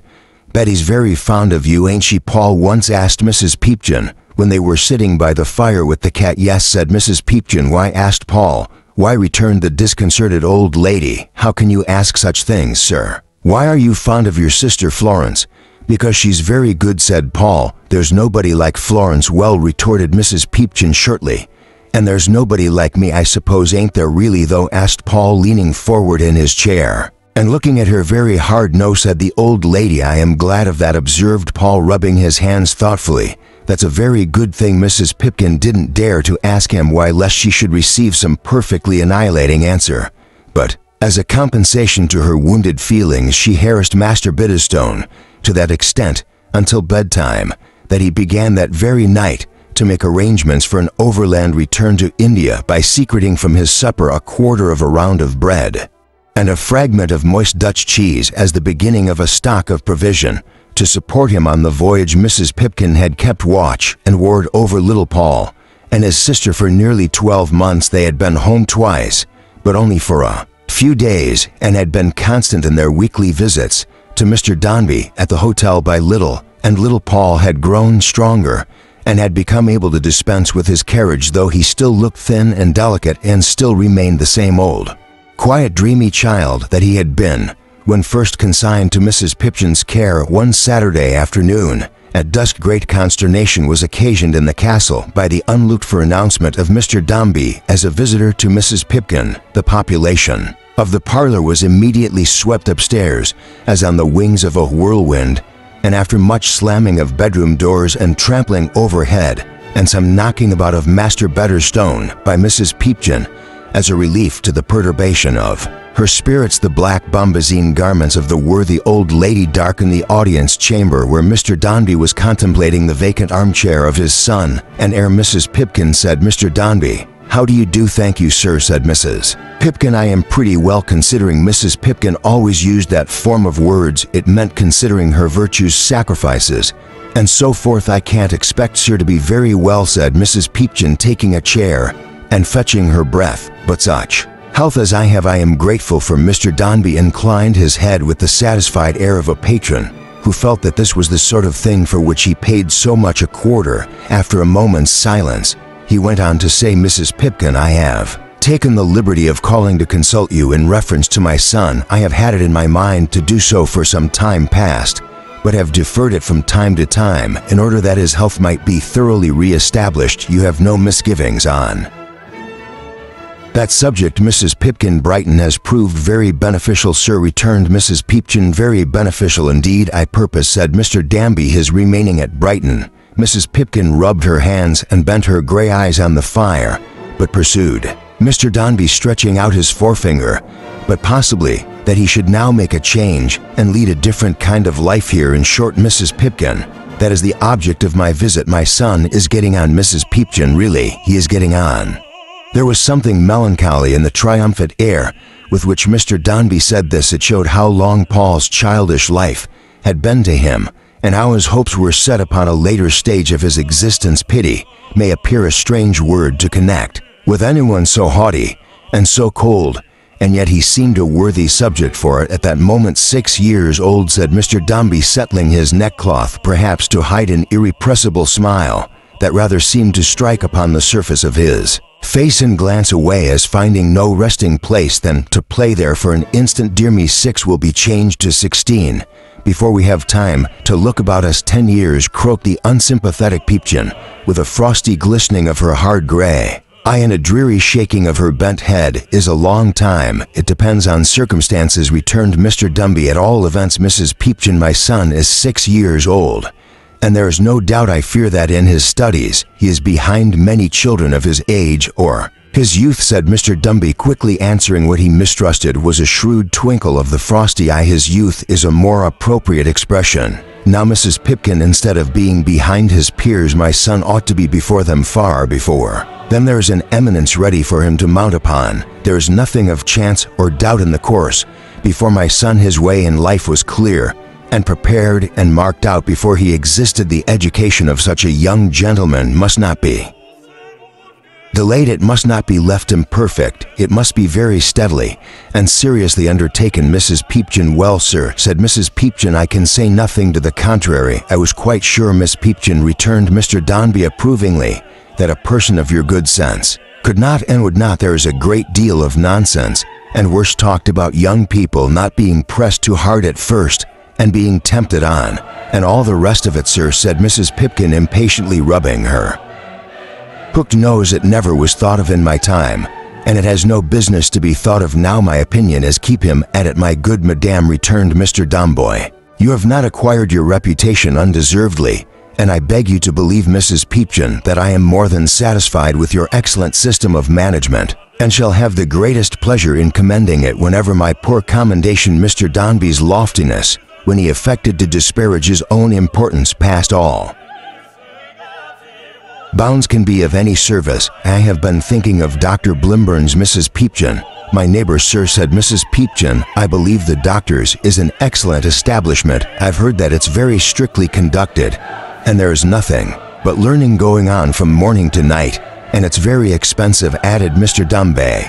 And it's very expensive, sir, returned Mrs. Pipkin, catching at the fact as if in omitting that she had omitted one of its leading merits. I have had some communication with the doctor, Mrs. Pipkin, said Mr. Danby, hitching his chair anxiously a little nearer to the fire. And he does not consider Paul at all too young for his purpose. He mentions several instances of boys in Greek at about the same age. If I have any little uneasiness in my own mind, Mrs. Pipkin, on the subject of this change, it is not on that head. My son, not having known a mother, has gradually concentrated much too much of his childish affection on his sister. Whether their separation, Mr. Danby said no more, but sat silent. Hoity-toity, exclaimed Mrs. Pipkin, shaking out her black bombazine skirts and plucking up all the old grease within her. If she don't like it, Mr. Danby, she must be taught a lumpet. The good lady apologized immediately afterwards for using so common a figure of speech, but said in truly that was the way she reasoned with them. Mr. Danby waited until Mrs. Pipkin had done bridling and shaking her head and frowning down a legion of bitterstones and pankeys, and then said quietly but correctly, he, my good madam, he, Mrs. Pipkin's system would have applied very much the same mode of cure to any uneasiness on the part of Paul too, but as the hard gray eye was sharp enough to see that the recipe, however Mr. Danby might admit its efficacy in the case of the daughter, was not a sovereign remedy for the son. She argued the point and contended that change in new society and the different form of life he would lead at Dr. Bleember's, and the studies he would have to master would very soon prove sufficient alienations, as this chimed in with Mr. Dumby's own hope and belief. It gave that gentleman a still higher opinion of Mrs. Pipchin's understanding, and as Mrs. Pipchin at the same time bewailed the loss of her dear little friend, which was not an overwhelming shock to her, as she had long expected it, and had not looked in the beginning for his remaining with her longer than 3 months, he formed an equally good opinion of Mrs. Pipchin's disinterestedness. It was plain that he had given the subject anxious consideration, for he had formed a plan, which he announced to the ogress, of sending Paul to the doctor's as a weekly boarder for the first half-year, during which time Florence would remain at the castle, that she might receive her brother there on Saturdays. This would wean him by degrees, Mr. Dombey said, possibly with a recollection of his not having been weaned by degrees on a former occasion.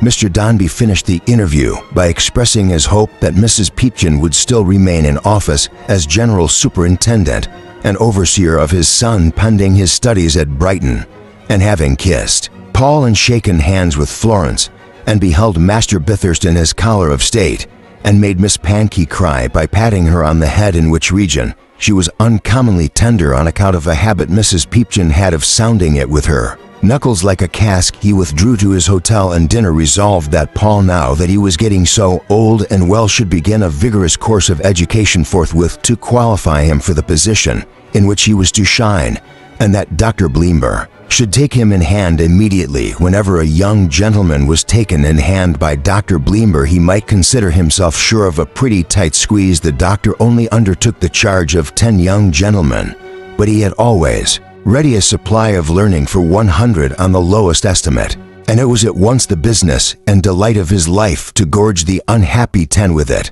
In fact, Dr. Blimmer's establishment was a great hothouse, in which there was a force-sensing apparatus incessantly at work. All the boys blew before their time, mental green peas were produced at Christmas, and intellectual asparagus all the year round. Mathematical gooseberries, very sour ones, too, were common at untimely seasons, and from mere sprouts of bushes under Dr. Bleember's cultivation, every description of Greek and Latin vegetable was got off the driest twigs of boys under the frostiest circumstances. Nature was of no consequence at all, no matter what a young gentleman was intended to bear. Dr. Bleember made him bear to pattern somehow or other. This was all very pleasant and ingenious, but the system of forcing was attended with its usual disadvantages. There was not the right taste about the premature productions, and they didn't keep well. Moreover, one young gentleman with a swollen nose and an excessively large head, the oldest of the 10, who had gone through everything, suddenly left off blowing one day and remained in the establishment a mere stork, and people did say that the doctor had rather overdone it with young Toots, and that when he began to have whiskers, he left off having brains. Their young Toots was at any rate possessed of the gruffest of voices and the shrillest of minds, sticking ornamental pins into his shirt and keeping a ring in his waistcoat pocket to put on his little finger by stealth.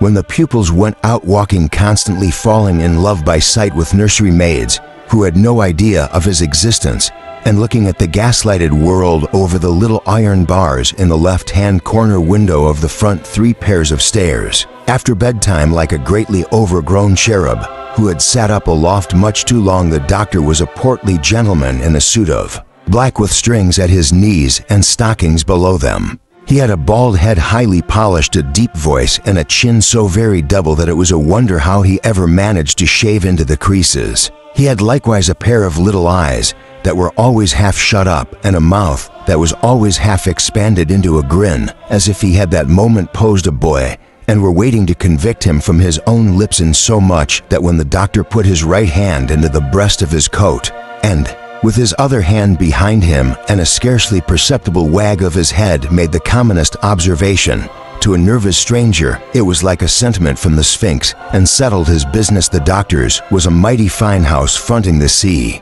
not a joyful style of house within, but quite the contrary. Sad-colored curtains, whose proportions were spare and lean, hid themselves despondently behind the windows. The tables and chairs were put away in rows like figures in a sum. Fires were so rarely lighted in the rooms of ceremony that they felt like wells, and a visitor represented the bucket. The dining room seemed the last place in the world where any eating or drinking was likely to occur. There was no sound through all the house, but the ticking of a great clock in the hall, which made itself audible in the very garrets, and sometimes a dull cooing of young gentlemen at their lessons, like the murmurings of an assembly of melancholy pigeons. Miss Bleember, too, although a slim and graceful maid, did no soft violence to the gravity of the house. There was no light nonsense about Miss Bleember. She kept her hair short and crisp and wore spectacles. She was dry and sandy with working in the graves of deceased languages. None of your live languages for Miss Bleember. They must be dead, stone dead.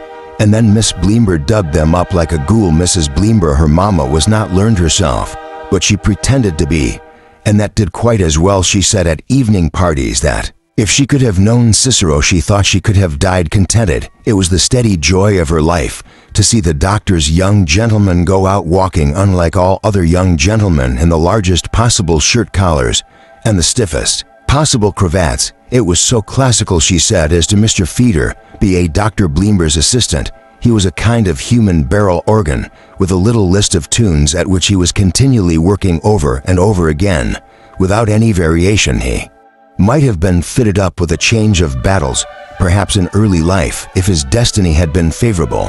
But it had not been, and he had only one with which, in a monotonous round, it was his occupation to bewilder the young ideas of Dr. Bleember's young gentlemen. The young gentlemen were prematurely full of carking anxieties. They knew no rest from the pursuit of stony-hearted verbs, savage noun substantives, inflexible syntactic passages, and ghosts of exercises that appeared to them in their dreams under the forcing system. A young gentleman usually took leave of his spirits in 3 weeks. He had all the cares of the world on his head in 3 months. He conceived bitter sentiments against his parents or guardians in 4. He was an old misanthrope in 5, envied courtiers that blessed refuge in the earth in 6, and at the end of the first 12 months had arrived at the conclusion, from which he never afterwards departed, that all the fancies of the poets and lessons of the sages were a mere collection of words and grammar, and had no other meaning in the world. But he went on blowing in the doctor's hothouse all the time, and the doctor's glory and reputation were great when he took his wintry growth home to his relations and friends upon the doctor's doorsteps. One day Paul stood with a fluttering heart, and with his small right hand in his father's, his other hand was locked in that of Florence. How tight the tiny pressure of that one, and how loose and cold the other. Mrs. Peepchin hovered behind the victim with her sable plumage and her hooked beak like a bird of ill omen. She was out of breath, for Mr. Dombey, full of great thoughts, had walked fast, and she croaked hoarsely as she waited for the opening of the door. "Now, Paul," said Mr. Dombey exultingly, "this is the way indeed to be a Dombey and son, and have money. You are almost a man already." "Almost," returned the child. Even his childish agitation could not master the sly and quaint yet touching look with which he accompanied the reply. It brought a vague expression of dissatisfaction into Mr. Dombey's face. But the door being opened, it was quickly gone. "Dr. Bleember is at home, I believe," said Mr. Dombey. The man said yes, and as they passed and looked at Paul as if he were a little mouse, and the house were a trap. He was a weak-eyed young man with the first faint streaks or early dawn of a grin on his countenance. It was mere imbecility, but Mrs. Peepchin took it into her head that it was impudence, and made a snap at him directly. "How dare you laugh behind the gentleman's back?" said Mrs. Pipkin. "And what do you take me for? I ain't a-laughing at nobody, and I'm sure I don't take you for nothing." "Ma'am," returned the young man in consternation. "A pack of idle dogs," said Mrs. Peepchin, "only fit to be turned spits. Go and tell your master that Mr. Dombey's here, or it'll be worse for you." The weak-eyed young man went very meekly to discharge himself of this commission, and soon came back to invite them to the doctor's study. "You're laughing again, sir," said Mrs. Peepchin, when it came to her turn, bringing up the rear to pass him in the hall. "I ain't," returned the young man grievously oppressed. "I never see such a thing as this." "What is the matter, Mrs. Pipkin?" said Mr. Dombey, looking round softly. "Pray." Mrs. Pipkin, in her deference, merely muttered at the young man as she passed on, and said, "Oh, he was a precious fellow," leaving the young man, who was all meekness and incapacity, affected even to tears by the incident. But Mrs. Peepchin had a way of falling foul of all meek people, And her friend said who could wonder at it after the Peruvian mines the doctor was sitting in his portentous study with a globe at each knee, books all round him, Homer over the door and Minerva on the mantel shelf. "And how do you do, sir?" he said to Mr. Dumby. "And how is my little friend?" Grave as an organ was the doctor's speech, and when he ceased the great clock in the hall seemed to pause at least to take him up, and to go on saying, "How is my little friend? How is my little friend?" over and over again, the little friend being something too small to be seen at all from where the doctor sat over the books on the table. The doctor made several futile attempts to get a view of him round the legs, which Mr. Dombey, perceiving, relieved the doctor from his embarrassment by taking Paul up in his arms and sitting him on another little table over against the doctor in the middle of the room. "Ah," said the doctor, leaning back in his chair with his hand in his breast, "now I see my little friend. How do you do, my little friend?" The clock in the hall wouldn't subscribe to this alteration in the form of words, but continued to repeat, "How is my little friend? How is my little friend?" "Very well, I thank you, sir," returned Paul, answering the clock quite as much as the doctor. "Ah," said Dr. Bleember, "shall we make a man of him? Do you hear, Paul?" added Mr. Dombey. Paul being silent. "Shall we make a man of him?" repeated the doctor. "I had rather be a child," replied Paul. "Indeed," said the doctor. "Why?" The child sat on the table looking at him with a curious expression of suppressed emotion in his face, and beating one hand proudly on his knee as if he had the rising tears beneath it and crushed them. But his other hand strayed a little way the while, a little farther from him, yet until it lighted on the neck of Florence. "This is why," it seemed to say. And then the steady look was broken up and gone, the working lip was loosened, and the tears came streaming forth. "Mrs. Pipkin," said his father in a querulous manner, "I am really very sorry to see this come away from him." "Do, Miss Dombey," quoth the matron. "Never mind," said the doctor, blandly nodding his head to keep Mrs. Pipkin back. "Never mind, we shall substitute new cares and new impressions, Mr. Dombey, very shortly. You would still wish my little friend to acquire everything, if you please, doctor," returned Mr. Dombey firmly. "Yes," said the doctor, who with his half-shut eyes and his usual smile seemed to survey Paul with the sort of interest that might attach to some choice little animal he was going to stuff. "Yes, exactly. How we shall impart a great variety of information to our little friend and bring him quickly forward. I dare say quite a virgin soil, I believe you said, Mr. Dombey, except some ordinary preparation at home." "And from this lady," replied Mr. Dombey, introducing Mrs. Pipkin, who instantly communicated a rigidity to her whole muscular system and snorty defiance beforehand in case the doctor should disparage her. "Except so far Paul has as yet applied himself to no studies at all." Dr. Bleember inclined his head in gentle tolerance of such insignificant poaching as Mrs. Pipkin's, and said he was glad to hear it. It was much more satisfactory, he observed, rubbing his hands, to begin at the foundation. And again he leered at Paul as if he would have liked to tackle him with the Greek alphabet on the spot. "That circumstance indeed, Dr. Bleember," pursued Mr. Dombey, glancing at his little son, "and the interview I have already had the pleasure of holding with you renders any further explanation, and consequently any further intrusion on your valuable time, though unnecessary, that now." Miss Toomby, said the acid Pipkin. "Permit me," said the doctor, "one moment. Allow me to present Mrs. Bleember and my daughter, who will be associated with the domestic life of our young pilgrim to Parnassus." Mrs. Bleember, for the lady who had perhaps been in waiting, opportunely entered, followed by her daughter, that fair sexton in spectacles. "Mr.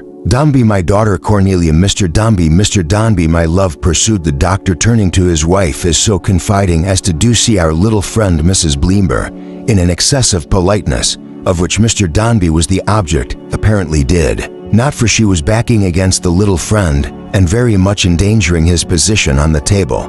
But on his hint she turned to admire his classical and intellectual lineaments, and turning again to Mr. Dombey said with a sigh that she envied his dear son. "Like a bee, sir," said Mrs. Bleember with uplifted eyes, about to plunge into a garden of the choicest flowers and sip the sweets for the first time. "Virgil, Horace, Ovid, Terence, Platts, Cicero, what a world of honey have we here! It may appear remarkable, Mr. Dombey, in one who is a wife, the wife of such a husband." "Hush, hush," said Dr. Bleember. "Five for shame. Mr. Dombey will forgive the partiality of a wife," said Mrs. Bleember with an engaging smile. Mr. Dombey answered not at all, applying those words, it is to be presumed, to the partiality and not to the forgiveness and it may seem remarkable in one who is a mother also, resumed Mrs. Bleember, and such a mother, observed Mr. Dombey, bowing, with some confused idea of being complimentary to Cornelia. But really, pursued Mrs. Bleember, I think if I could have known Cicero and been his friend and talked with him in his retirement at Tusculum, beautiful Tusculum, I could have died contented. A learned enthusiasm is so very contagious that Mr. Dombey half believed this was exactly his case, and even Mrs. Peepkin, who was not, as we have seen, of an accommodating disposition, generally gave utterance to a little sound between a groan and a sigh, as if she would have said that nobody but Cicero could have proved a lasting consolation under that failure of the Peruvian mines, but that he indeed would have been a very Davy lamp of refuge. Cornelia looked at Mr. Dombey through her spectacles, as though she would have liked to crack a few quotations with him from the authority in question. But this design, if she entertained it, was frustrated by a knock at the room door. "Who is that?" said the doctor. "Oh, come in, Toots, come in, Mr. Dombey, Sir Toots." Bowed. "Quite a coincidence," said Dr. Bleember. "Here we have the beginning and the end, Alpha and Omega. Our head boy, Mr. Dombey." The doctor might have called him their head and shoulders boy, for he was at least that much taller than any of the rest. He blushed very much at finding himself among strangers, and chuckled aloud. "In addition to our little portcoat, Toots," said the doctor. Mr. Dombey's son, young Toots, blushed again, and finding from a solemn silence which prevailed that he was expected to say something, said to Paul, "How are you?" in a voice so deep and a manner so sheepish that if a lamb had roared it couldn't have been more surprising. "Ask Mr. Feeder, if you please, Toots," said the doctor, "to prepare a few introductory volumes for Mr. Dombey's son, and to allot him a convenient seat for study. My dear, I believe Mr. Dombey has not seen the dormitories. If Mr. Dombey will walk upstairs," said Mrs. Bleember, "I shall be more than proud to show him the dominions of the drowsy cod." With that, Mrs. Bleember, who was a lady of great suavity and a wiry figure, and who wore a cap composed of sky blue materials, proceeded upstairs with Mr. Dombey and Cornelia, Mrs. Peepkin following and looking out sharp for her enemy, the footman.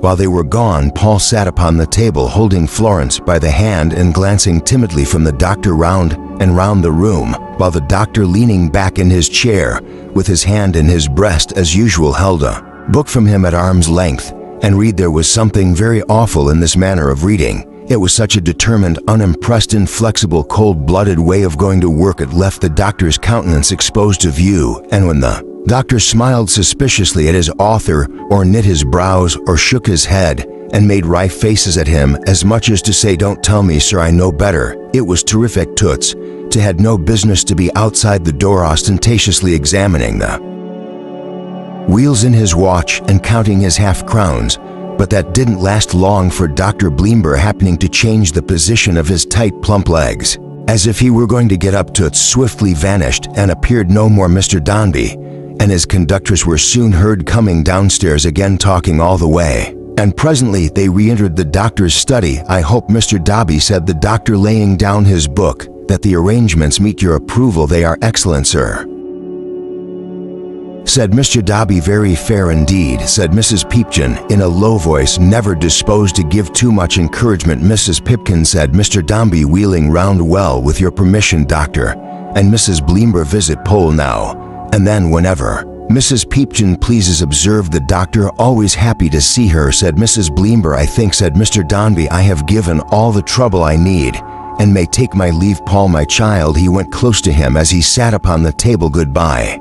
"Goodbye, Papa." The limp and careless little hand that Mr. Dombey took in his was singularly out of keeping with the wistful face, but he had no part in its sorrowful expression. It was not addressed to him, no, to Florence, all to Florence. If Mr. Dombey and his insolence of wealth had ever made an enemy hard to appease and cruelly vindictive in his hate, even such an enemy might have received the pang that wrung his proud heart. Then, as compensation for his injury, he bent down over his boy and kissed him. If his sight were dimmed as he did so by something that for a moment blurred the little face and made it indistinct to him, his mental vision may have been for that short time the clearer. "Perhaps I shall see you soon, Paul. You are free on Saturdays and Sundays, you know." "Yes, Papa," returned Paul, looking at his sister, "on Saturdays and Sundays, and you'll try and learn a great deal here. "And be a clever man," said Mr. Dombey, "won't you?" "I'll try," returned the child wearily. "And you'll soon be grown up now," said Mr. Dombey. "Oh, very soon," replied the child once more. The old look passed rapidly across his features. Like a strange light, it fell on Mrs. Peepchin and extinguished itself in her black dress. That excellent ogress stepped forward to take leave and to bear off Florence, which she had long been thirsting to do. The move on her part roused Mr. Dombey, whose eyes were fixed on Paul. After patting him on the head and pressing his small hand again, he took leave of Dr. Bleember, Mrs. Bleember, and Miss Bleember with his usual polite frigidity, and walked out of the study, despite his entreaty that they would not think of stirring. Dr. Bleember, Mrs. Bleember, and Miss Bleember all pressed forward to attend him to the hall, and thus Mrs. Pipkin got into a state of entanglement with Miss Bleember and the doctor, and was crowded out of the study before she could clutch Florence, to which happy accident Paul stood afterwards indebted for the dear remembrance that Florence ran back to throw her arms round his neck, and that hers was the last face in the doorway turned towards him, with a smile of encouragement the brighter for the tears through which it beamed. It made his childish bosom heave and swell when it was gone, and sent the globes, the books, blind Homer and Minerva swimming round the room. But they stopped all of a sudden, and then he heard the loud clock in the hall still gravely inquiring, "How is my little friend? How is my little friend?" as it had done before. He sat with folded arms upon his pedestal, silently listening. But he might have answered, "Weary, weary, very lonely, very sad," and there with an aching void in his young heart, and all outside so cold and bare and strange, Paul sat as if he had taken life unfurnished, and the upholsterer were never coming. Chapter 12. Paul's education. After the lapse of some minutes, which appeared an immense time to little Paul Dombey, on the table Dr. Bleember came back. The doctor's walk was stately and calculated to impress the juvenile mind with solemn feelings. It was a sort of march, but when the doctor put out his right foot, he gravely turned upon his axis with a semicircular sweep towards the left, and when he put out his left foot, he turned in the same manner towards the right, so that he seemed at every stride he took to look about him as though he was saying, "Can anybody have the goodness to indicate any subject in any direction on which I am uninformed?" "I rather think not." Mrs. Bleember and Miss Bleember came back in the doctor's company, and the doctor, lifting his new pupil off the table, delivered him over to Miss Bleember. "Cornelia," said the doctor, "Dombey will be your charge at first. Bring him on, Cornelia, bring him on." Miss Bleember received her young ward from the doctor's hands, and Paul, feeling that the spectacles were surveying him, cast down his eyes. "How old are you, Dombey?" said Miss Bleember. "6," answered Paul, wondering as he stole a glance at the young lady why her hair didn't grow long like Florence's, and why she was like a boy. "How much do you know of your Latin grammar, Dombey?" said Miss Bleember. "None of it," answered Paul, feeling that the answer was a shock to Miss Bleember's sensibility. He looked up at the three faces that were looking down at him and said, "I haven't been well. I have been a weak child. I couldn't learn a Latin grammar when I was out every day with old Glubb.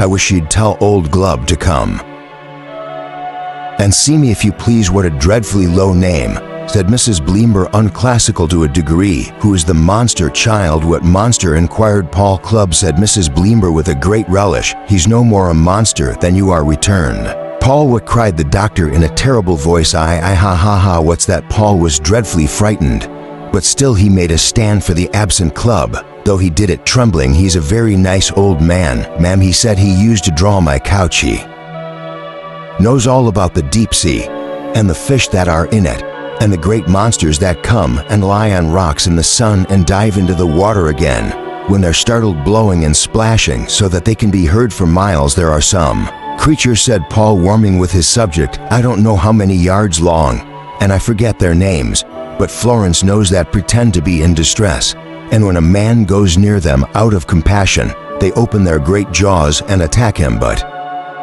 all he has got to do," said Paul, boldly tendering this information to the very doctor himself, "is to keep on turning as he runs away, and then as they turn slowly, because they are so long and can't bend, he's sure to beat them.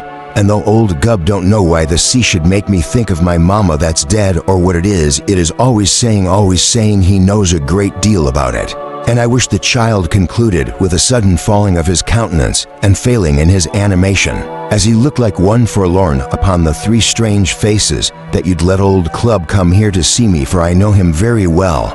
And he knows me, ha, said the doctor, shaking his head. This is bad, but study will do much. Mrs. Bleembro opined with something like a shiver that he was an unaccountable child, and allowing for the difference of visage, looked at him pretty much as Mrs. Peepkin had been used to do. Take him round the house, Cornelia, said the doctor, and familiarize him with his new sphere. Go with that young lady. Dombey Dobby obeyed, giving his hand to the obfuscated Cornelia and looking at her sideways with timid curiosity as they went away together, for her spectacles, by reason of the glistening of the glasses, made her so mysterious that he didn't know where she was looking, and was not indeed quite sure that she had any eyes at all behind them. Cornelia took him first to the schoolroom, which was situated at the back of the hall, and was approached through to bade doors which deadened and muffled the young gentlemen's voices. Here there were 8 young gentlemen in various stages of mental prostration, all very hard at work and very grave indeed. Toots, as an old hand, had a desk to himself in one corner,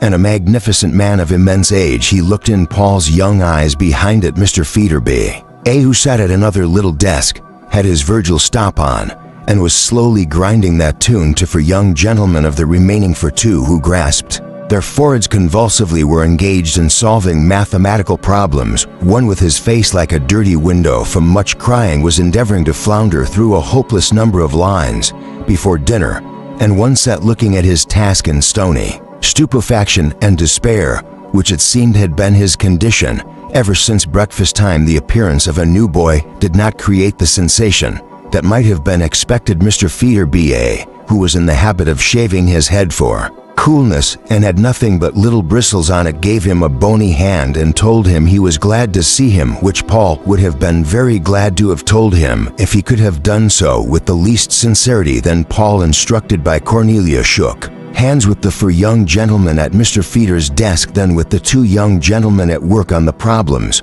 who were very feverish, then with the young gentleman at work against time, who was very inky, and lastly with the young gentleman in a state of stupefaction, who was flabby and quite cold. Paul, having been already introduced to Toots, that pupil merely chuckled and breathed hard as his custom was, and pursued the occupation in which he was engaged. It was not a severe one, for on account of his having gone through so much in more senses than one, and also of his having, as before hinted, left off blowing in his prime, Toots now had license to pursue his own course of study, which was chiefly to write long letters to himself from persons of distinction, addressed P. Toots, Esquire, Brighton, Sussex, and to preserve them in his desk with great care. These ceremonies passed Cornelia led Paul upstairs to the top of the house, which was rather a slow journey on account of Paul being obliged to land both feet on every stair before he mounted another.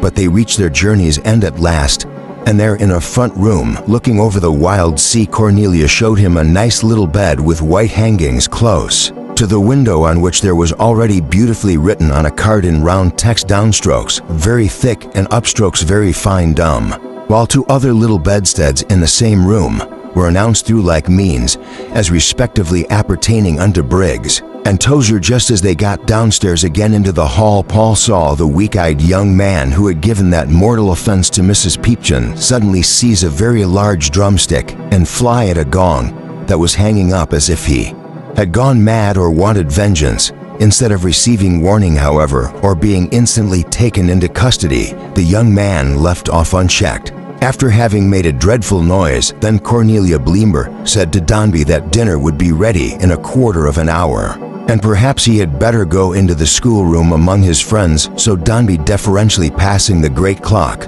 which was still as anxious as ever to know how he found himself, opened the schoolroom door a very little way, and straight in like a lost boy, shutting it after him.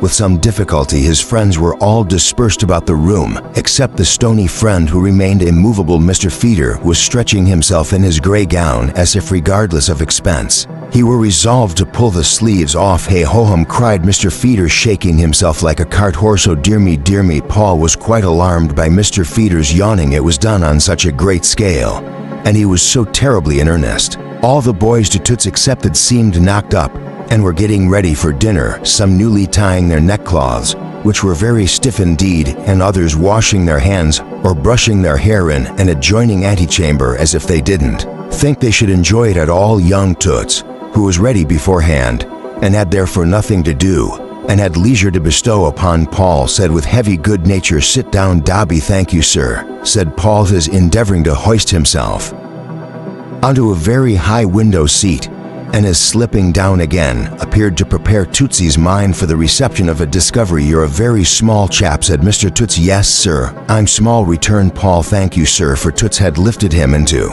the seat and done it kindly too. "Who's your tailor?" inquired Toots, after looking at him for some moment. "It's a woman that has made my clothes as yet," said Paul. "My sister's dressmaker. My tail is Burgess and Company, fashionable, but very dear." Paul had wit enough to shake his head as if he would have said that it was easy to see that, and indeed he thought so. "Your father's regularly rich, ain't he?" inquired Mr. Toots. "Yes, sir," said Paul. "He's Dombey and Son." "And which?" demanded Toots. "And Son, sir," replied Paul. Mr. Toots made one or two attempts in a low voice to fix the firm in his mind, but not quite succeeding, said he would get Paul to mention the name again tomorrow morning, as it was rather important, and indeed he purposed nothing less than writing himself a private and confidential letter from Dombey and Son immediately. By this time the other pupils, always excepting the stony boy, gathered round. They were polite but pale and spoke low, as they were so depressed in their spirits that in comparison with the general tone of that company,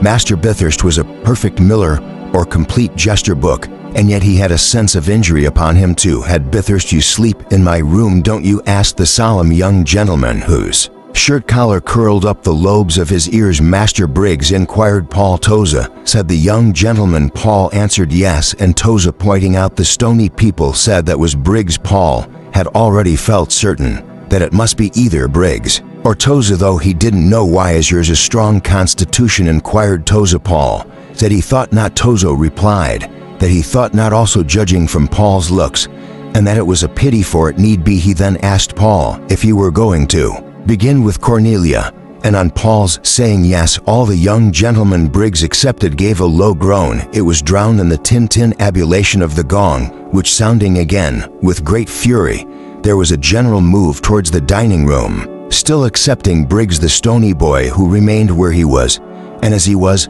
and on its way, to whom Paul presently encountered a round of bread genteelly served on a plate and napkin, and with a silver fork lying crossways on the top of it. Dr. Bleember was already in his place in the dining room at the top of the table, with Miss Bleember and Mrs. Bleember on either side of him. Mr. Feeder in a black coat was at the bottom. Paul's chair was next to Miss Bleember, but it being found when he sat in it that his eyebrows were not much above the level of the tablecloth, some books were brought in from the doctor's study, on which he was elevated, and on which he always sat from that time, kenning them in and out himself on after occasions, like a little elephant in a castle. Grace having been said by the doctor, dinner began. There was some nice soup, also roast meat, boiled meat, vegetables, pie, and cheese. Every young gentleman had a massive silver fork and a napkin, and all the arrangements were stately and handsome. In particular, there was a butler in a blue coat and bright buttons, who gave quite a winey flavor to the table. Beer, he poured it out so superbly nobody spoke unless spoken to, except Dr. Bleember, Mrs. Bleember,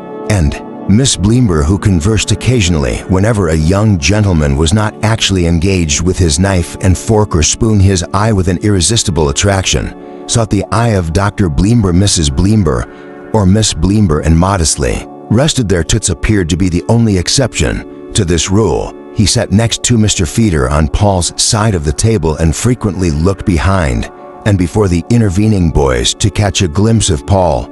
Only once during the dinner was there any conversation that included the young gentleman. It happened at the epoch of the cheese, when the doctor, having taken a glass of poured wine and hemmed twice or thrice, said, "It is remarkable, Mr. Feeder, that the Romans, at the mention of this terrible people, their implacable enemies," every young gentleman fastened his gaze upon the doctor with an assumption of the deepest interest. One of the number, who happened to be drinking, and who caught the doctor's eye glaring at him through the side of his tumbler, left off so hastily that he was convulsed for some moments, and in the sequel ruined Dr. Bleember's point. "It is remarkable, Mr. Fido," said the doctor, beginning again slowly, "that the Romans, in those gorgeous and profuse entertainments of which we read in the days of the emperors, when luxury had attained a height unknown before Orson's, and when whole provinces were ravaged to supply the splendid means of one imperial banquet. Here the offender who had been swelling and straining and waiting in vain for a full stop broke out violently. "Johnson," said Mr. Feeder in a low reproachful voice, "take some water." The doctor, looking very stern, made a pause until the water was brought, and then resumed, "And when Mr. Feeder," but Mr. Feeder, who saw that Johnson must break out again, and who knew that the doctor would never come to a period before the young gentleman until he had finished all he meant to say, couldn't keep his eye off Johnson, and thus was caught in the fact of not looking at the doctor, who consequently stopped. "I beg your pardon, sir," said Mr. Fido, reddening. "I beg your pardon, Dr. Bleember." "And when," said the doctor, raising his voice, "when, sirs, we read, and have no reason to doubt, incredible as it may appear to the vulgar of our time, the brother of Vitellius prepared him for a feast in which were served of fish 2,000 dishes." "Take some water." "Johnson, dishes, sir," said Mr. Feeder, "of various sorts of fowl 5,000 dishes, or try a crust of bread," said Mr. Feeder.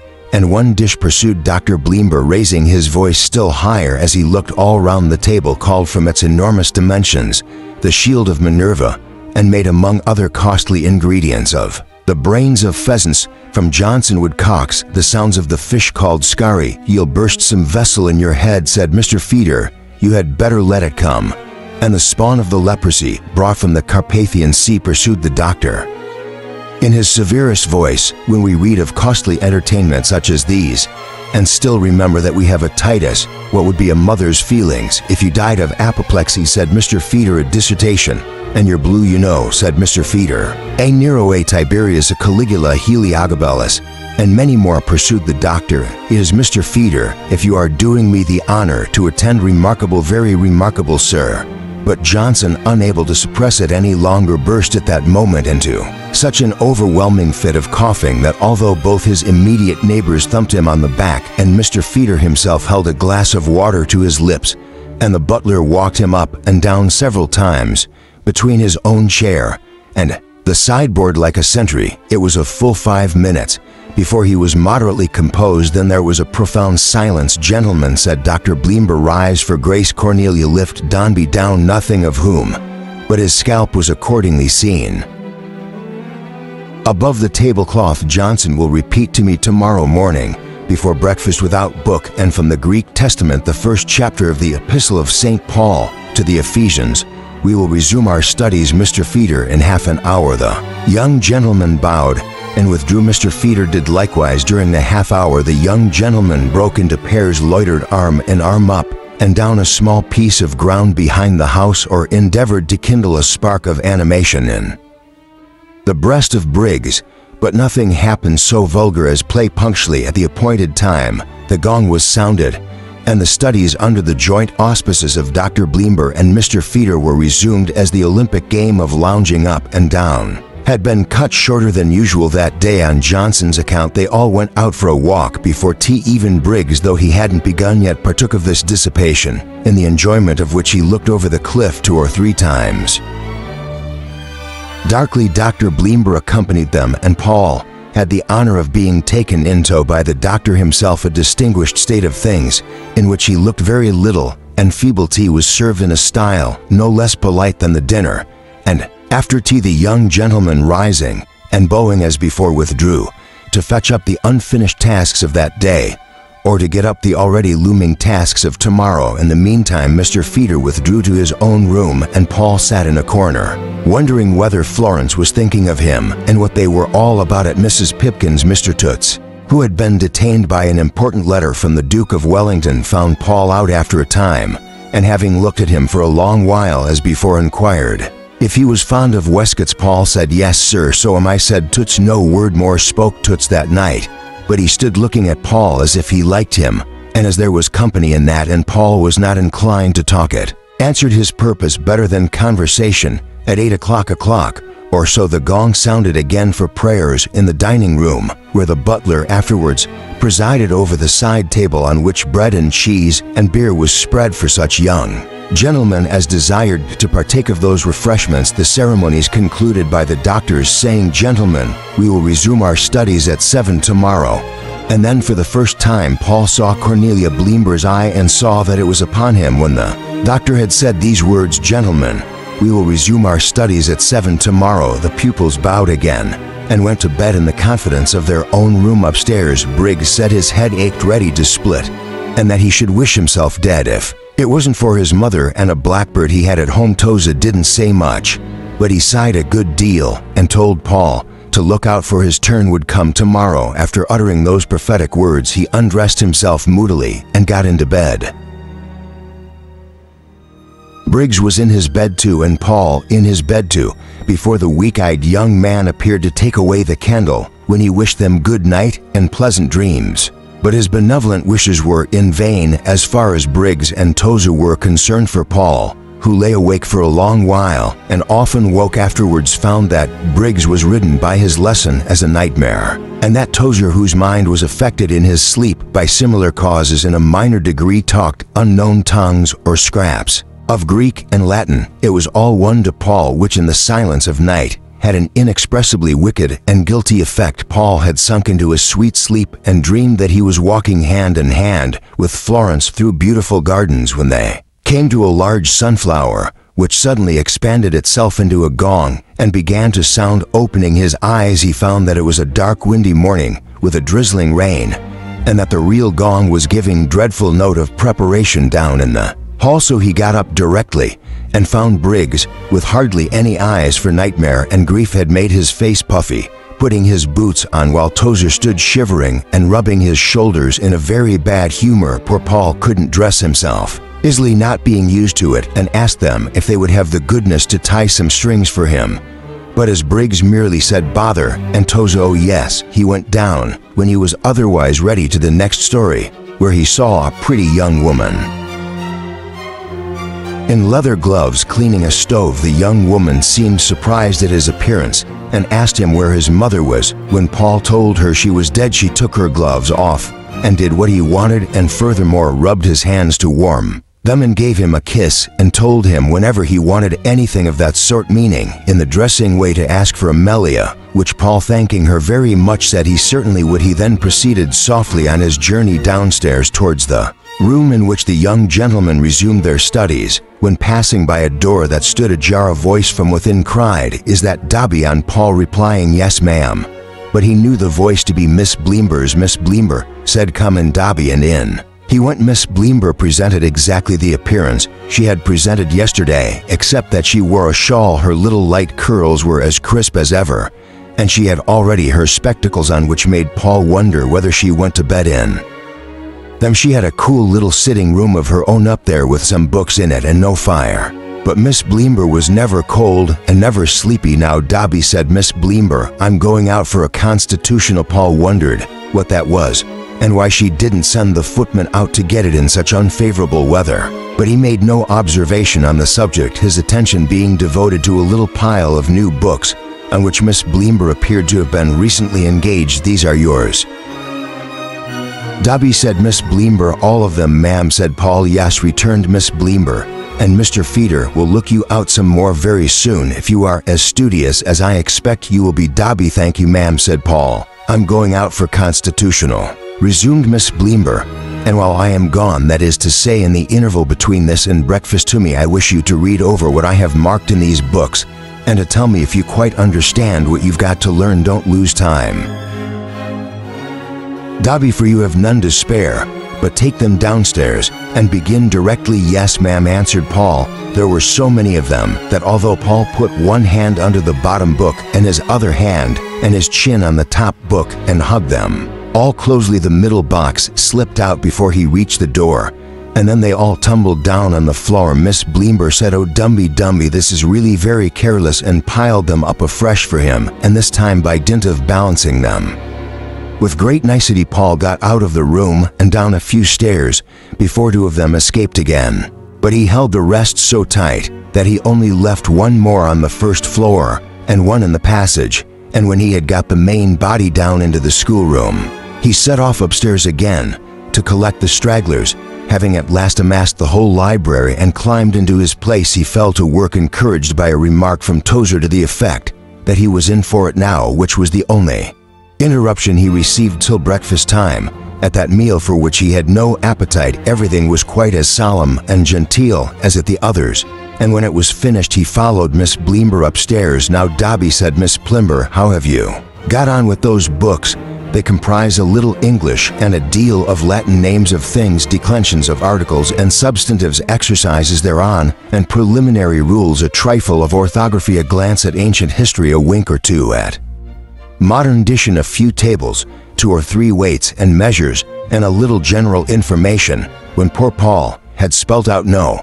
2, he found he had no idea of no. 1, fragments whereof afterwards obtruded themselves into no. 3, which slid into no. 4, which grafted itself onto number 2, so that whether 20 Romulus is made a Remus, or hickorycock was Troy weight, or a verbal was agreed with an ancient Briton, or 3 times, for was tortoise a bull, were open questions with him. "Oh, don't be," said Miss Blimber. "This is very shocking, if you please," said Paul. "I think if I might sometimes talk a little to old club, I should be able to do better." "Nonsense, Dobby," said Miss Blimber. "I couldn't hear of it. This is not the place for clubs of any kind. You must take the books down, I suppose, Dobby, one by one, and perfect yourself in the day's installment of Subject A before you turn at all to Subject B. I'm sorry to say, Dobby, that your education appears to have been very much neglected." "So Papa says," returned Paul. "But I told you I have been a weak child. Florence knows I have, so does Wickham." "Who is Wickham?" asked Miss Blimber. "She has been my nurse," Paul answered. "I must beg you not to mention Wickham to me then," said Miss Blimber. "I couldn't allow it. May you ask me who she was?" said Paul. "Very well," returned Miss Blimber, "but this is all very different indeed from anything of that sort, Dobby, and I couldn't think of permitting it. As to having been weak, you must begin to be strong.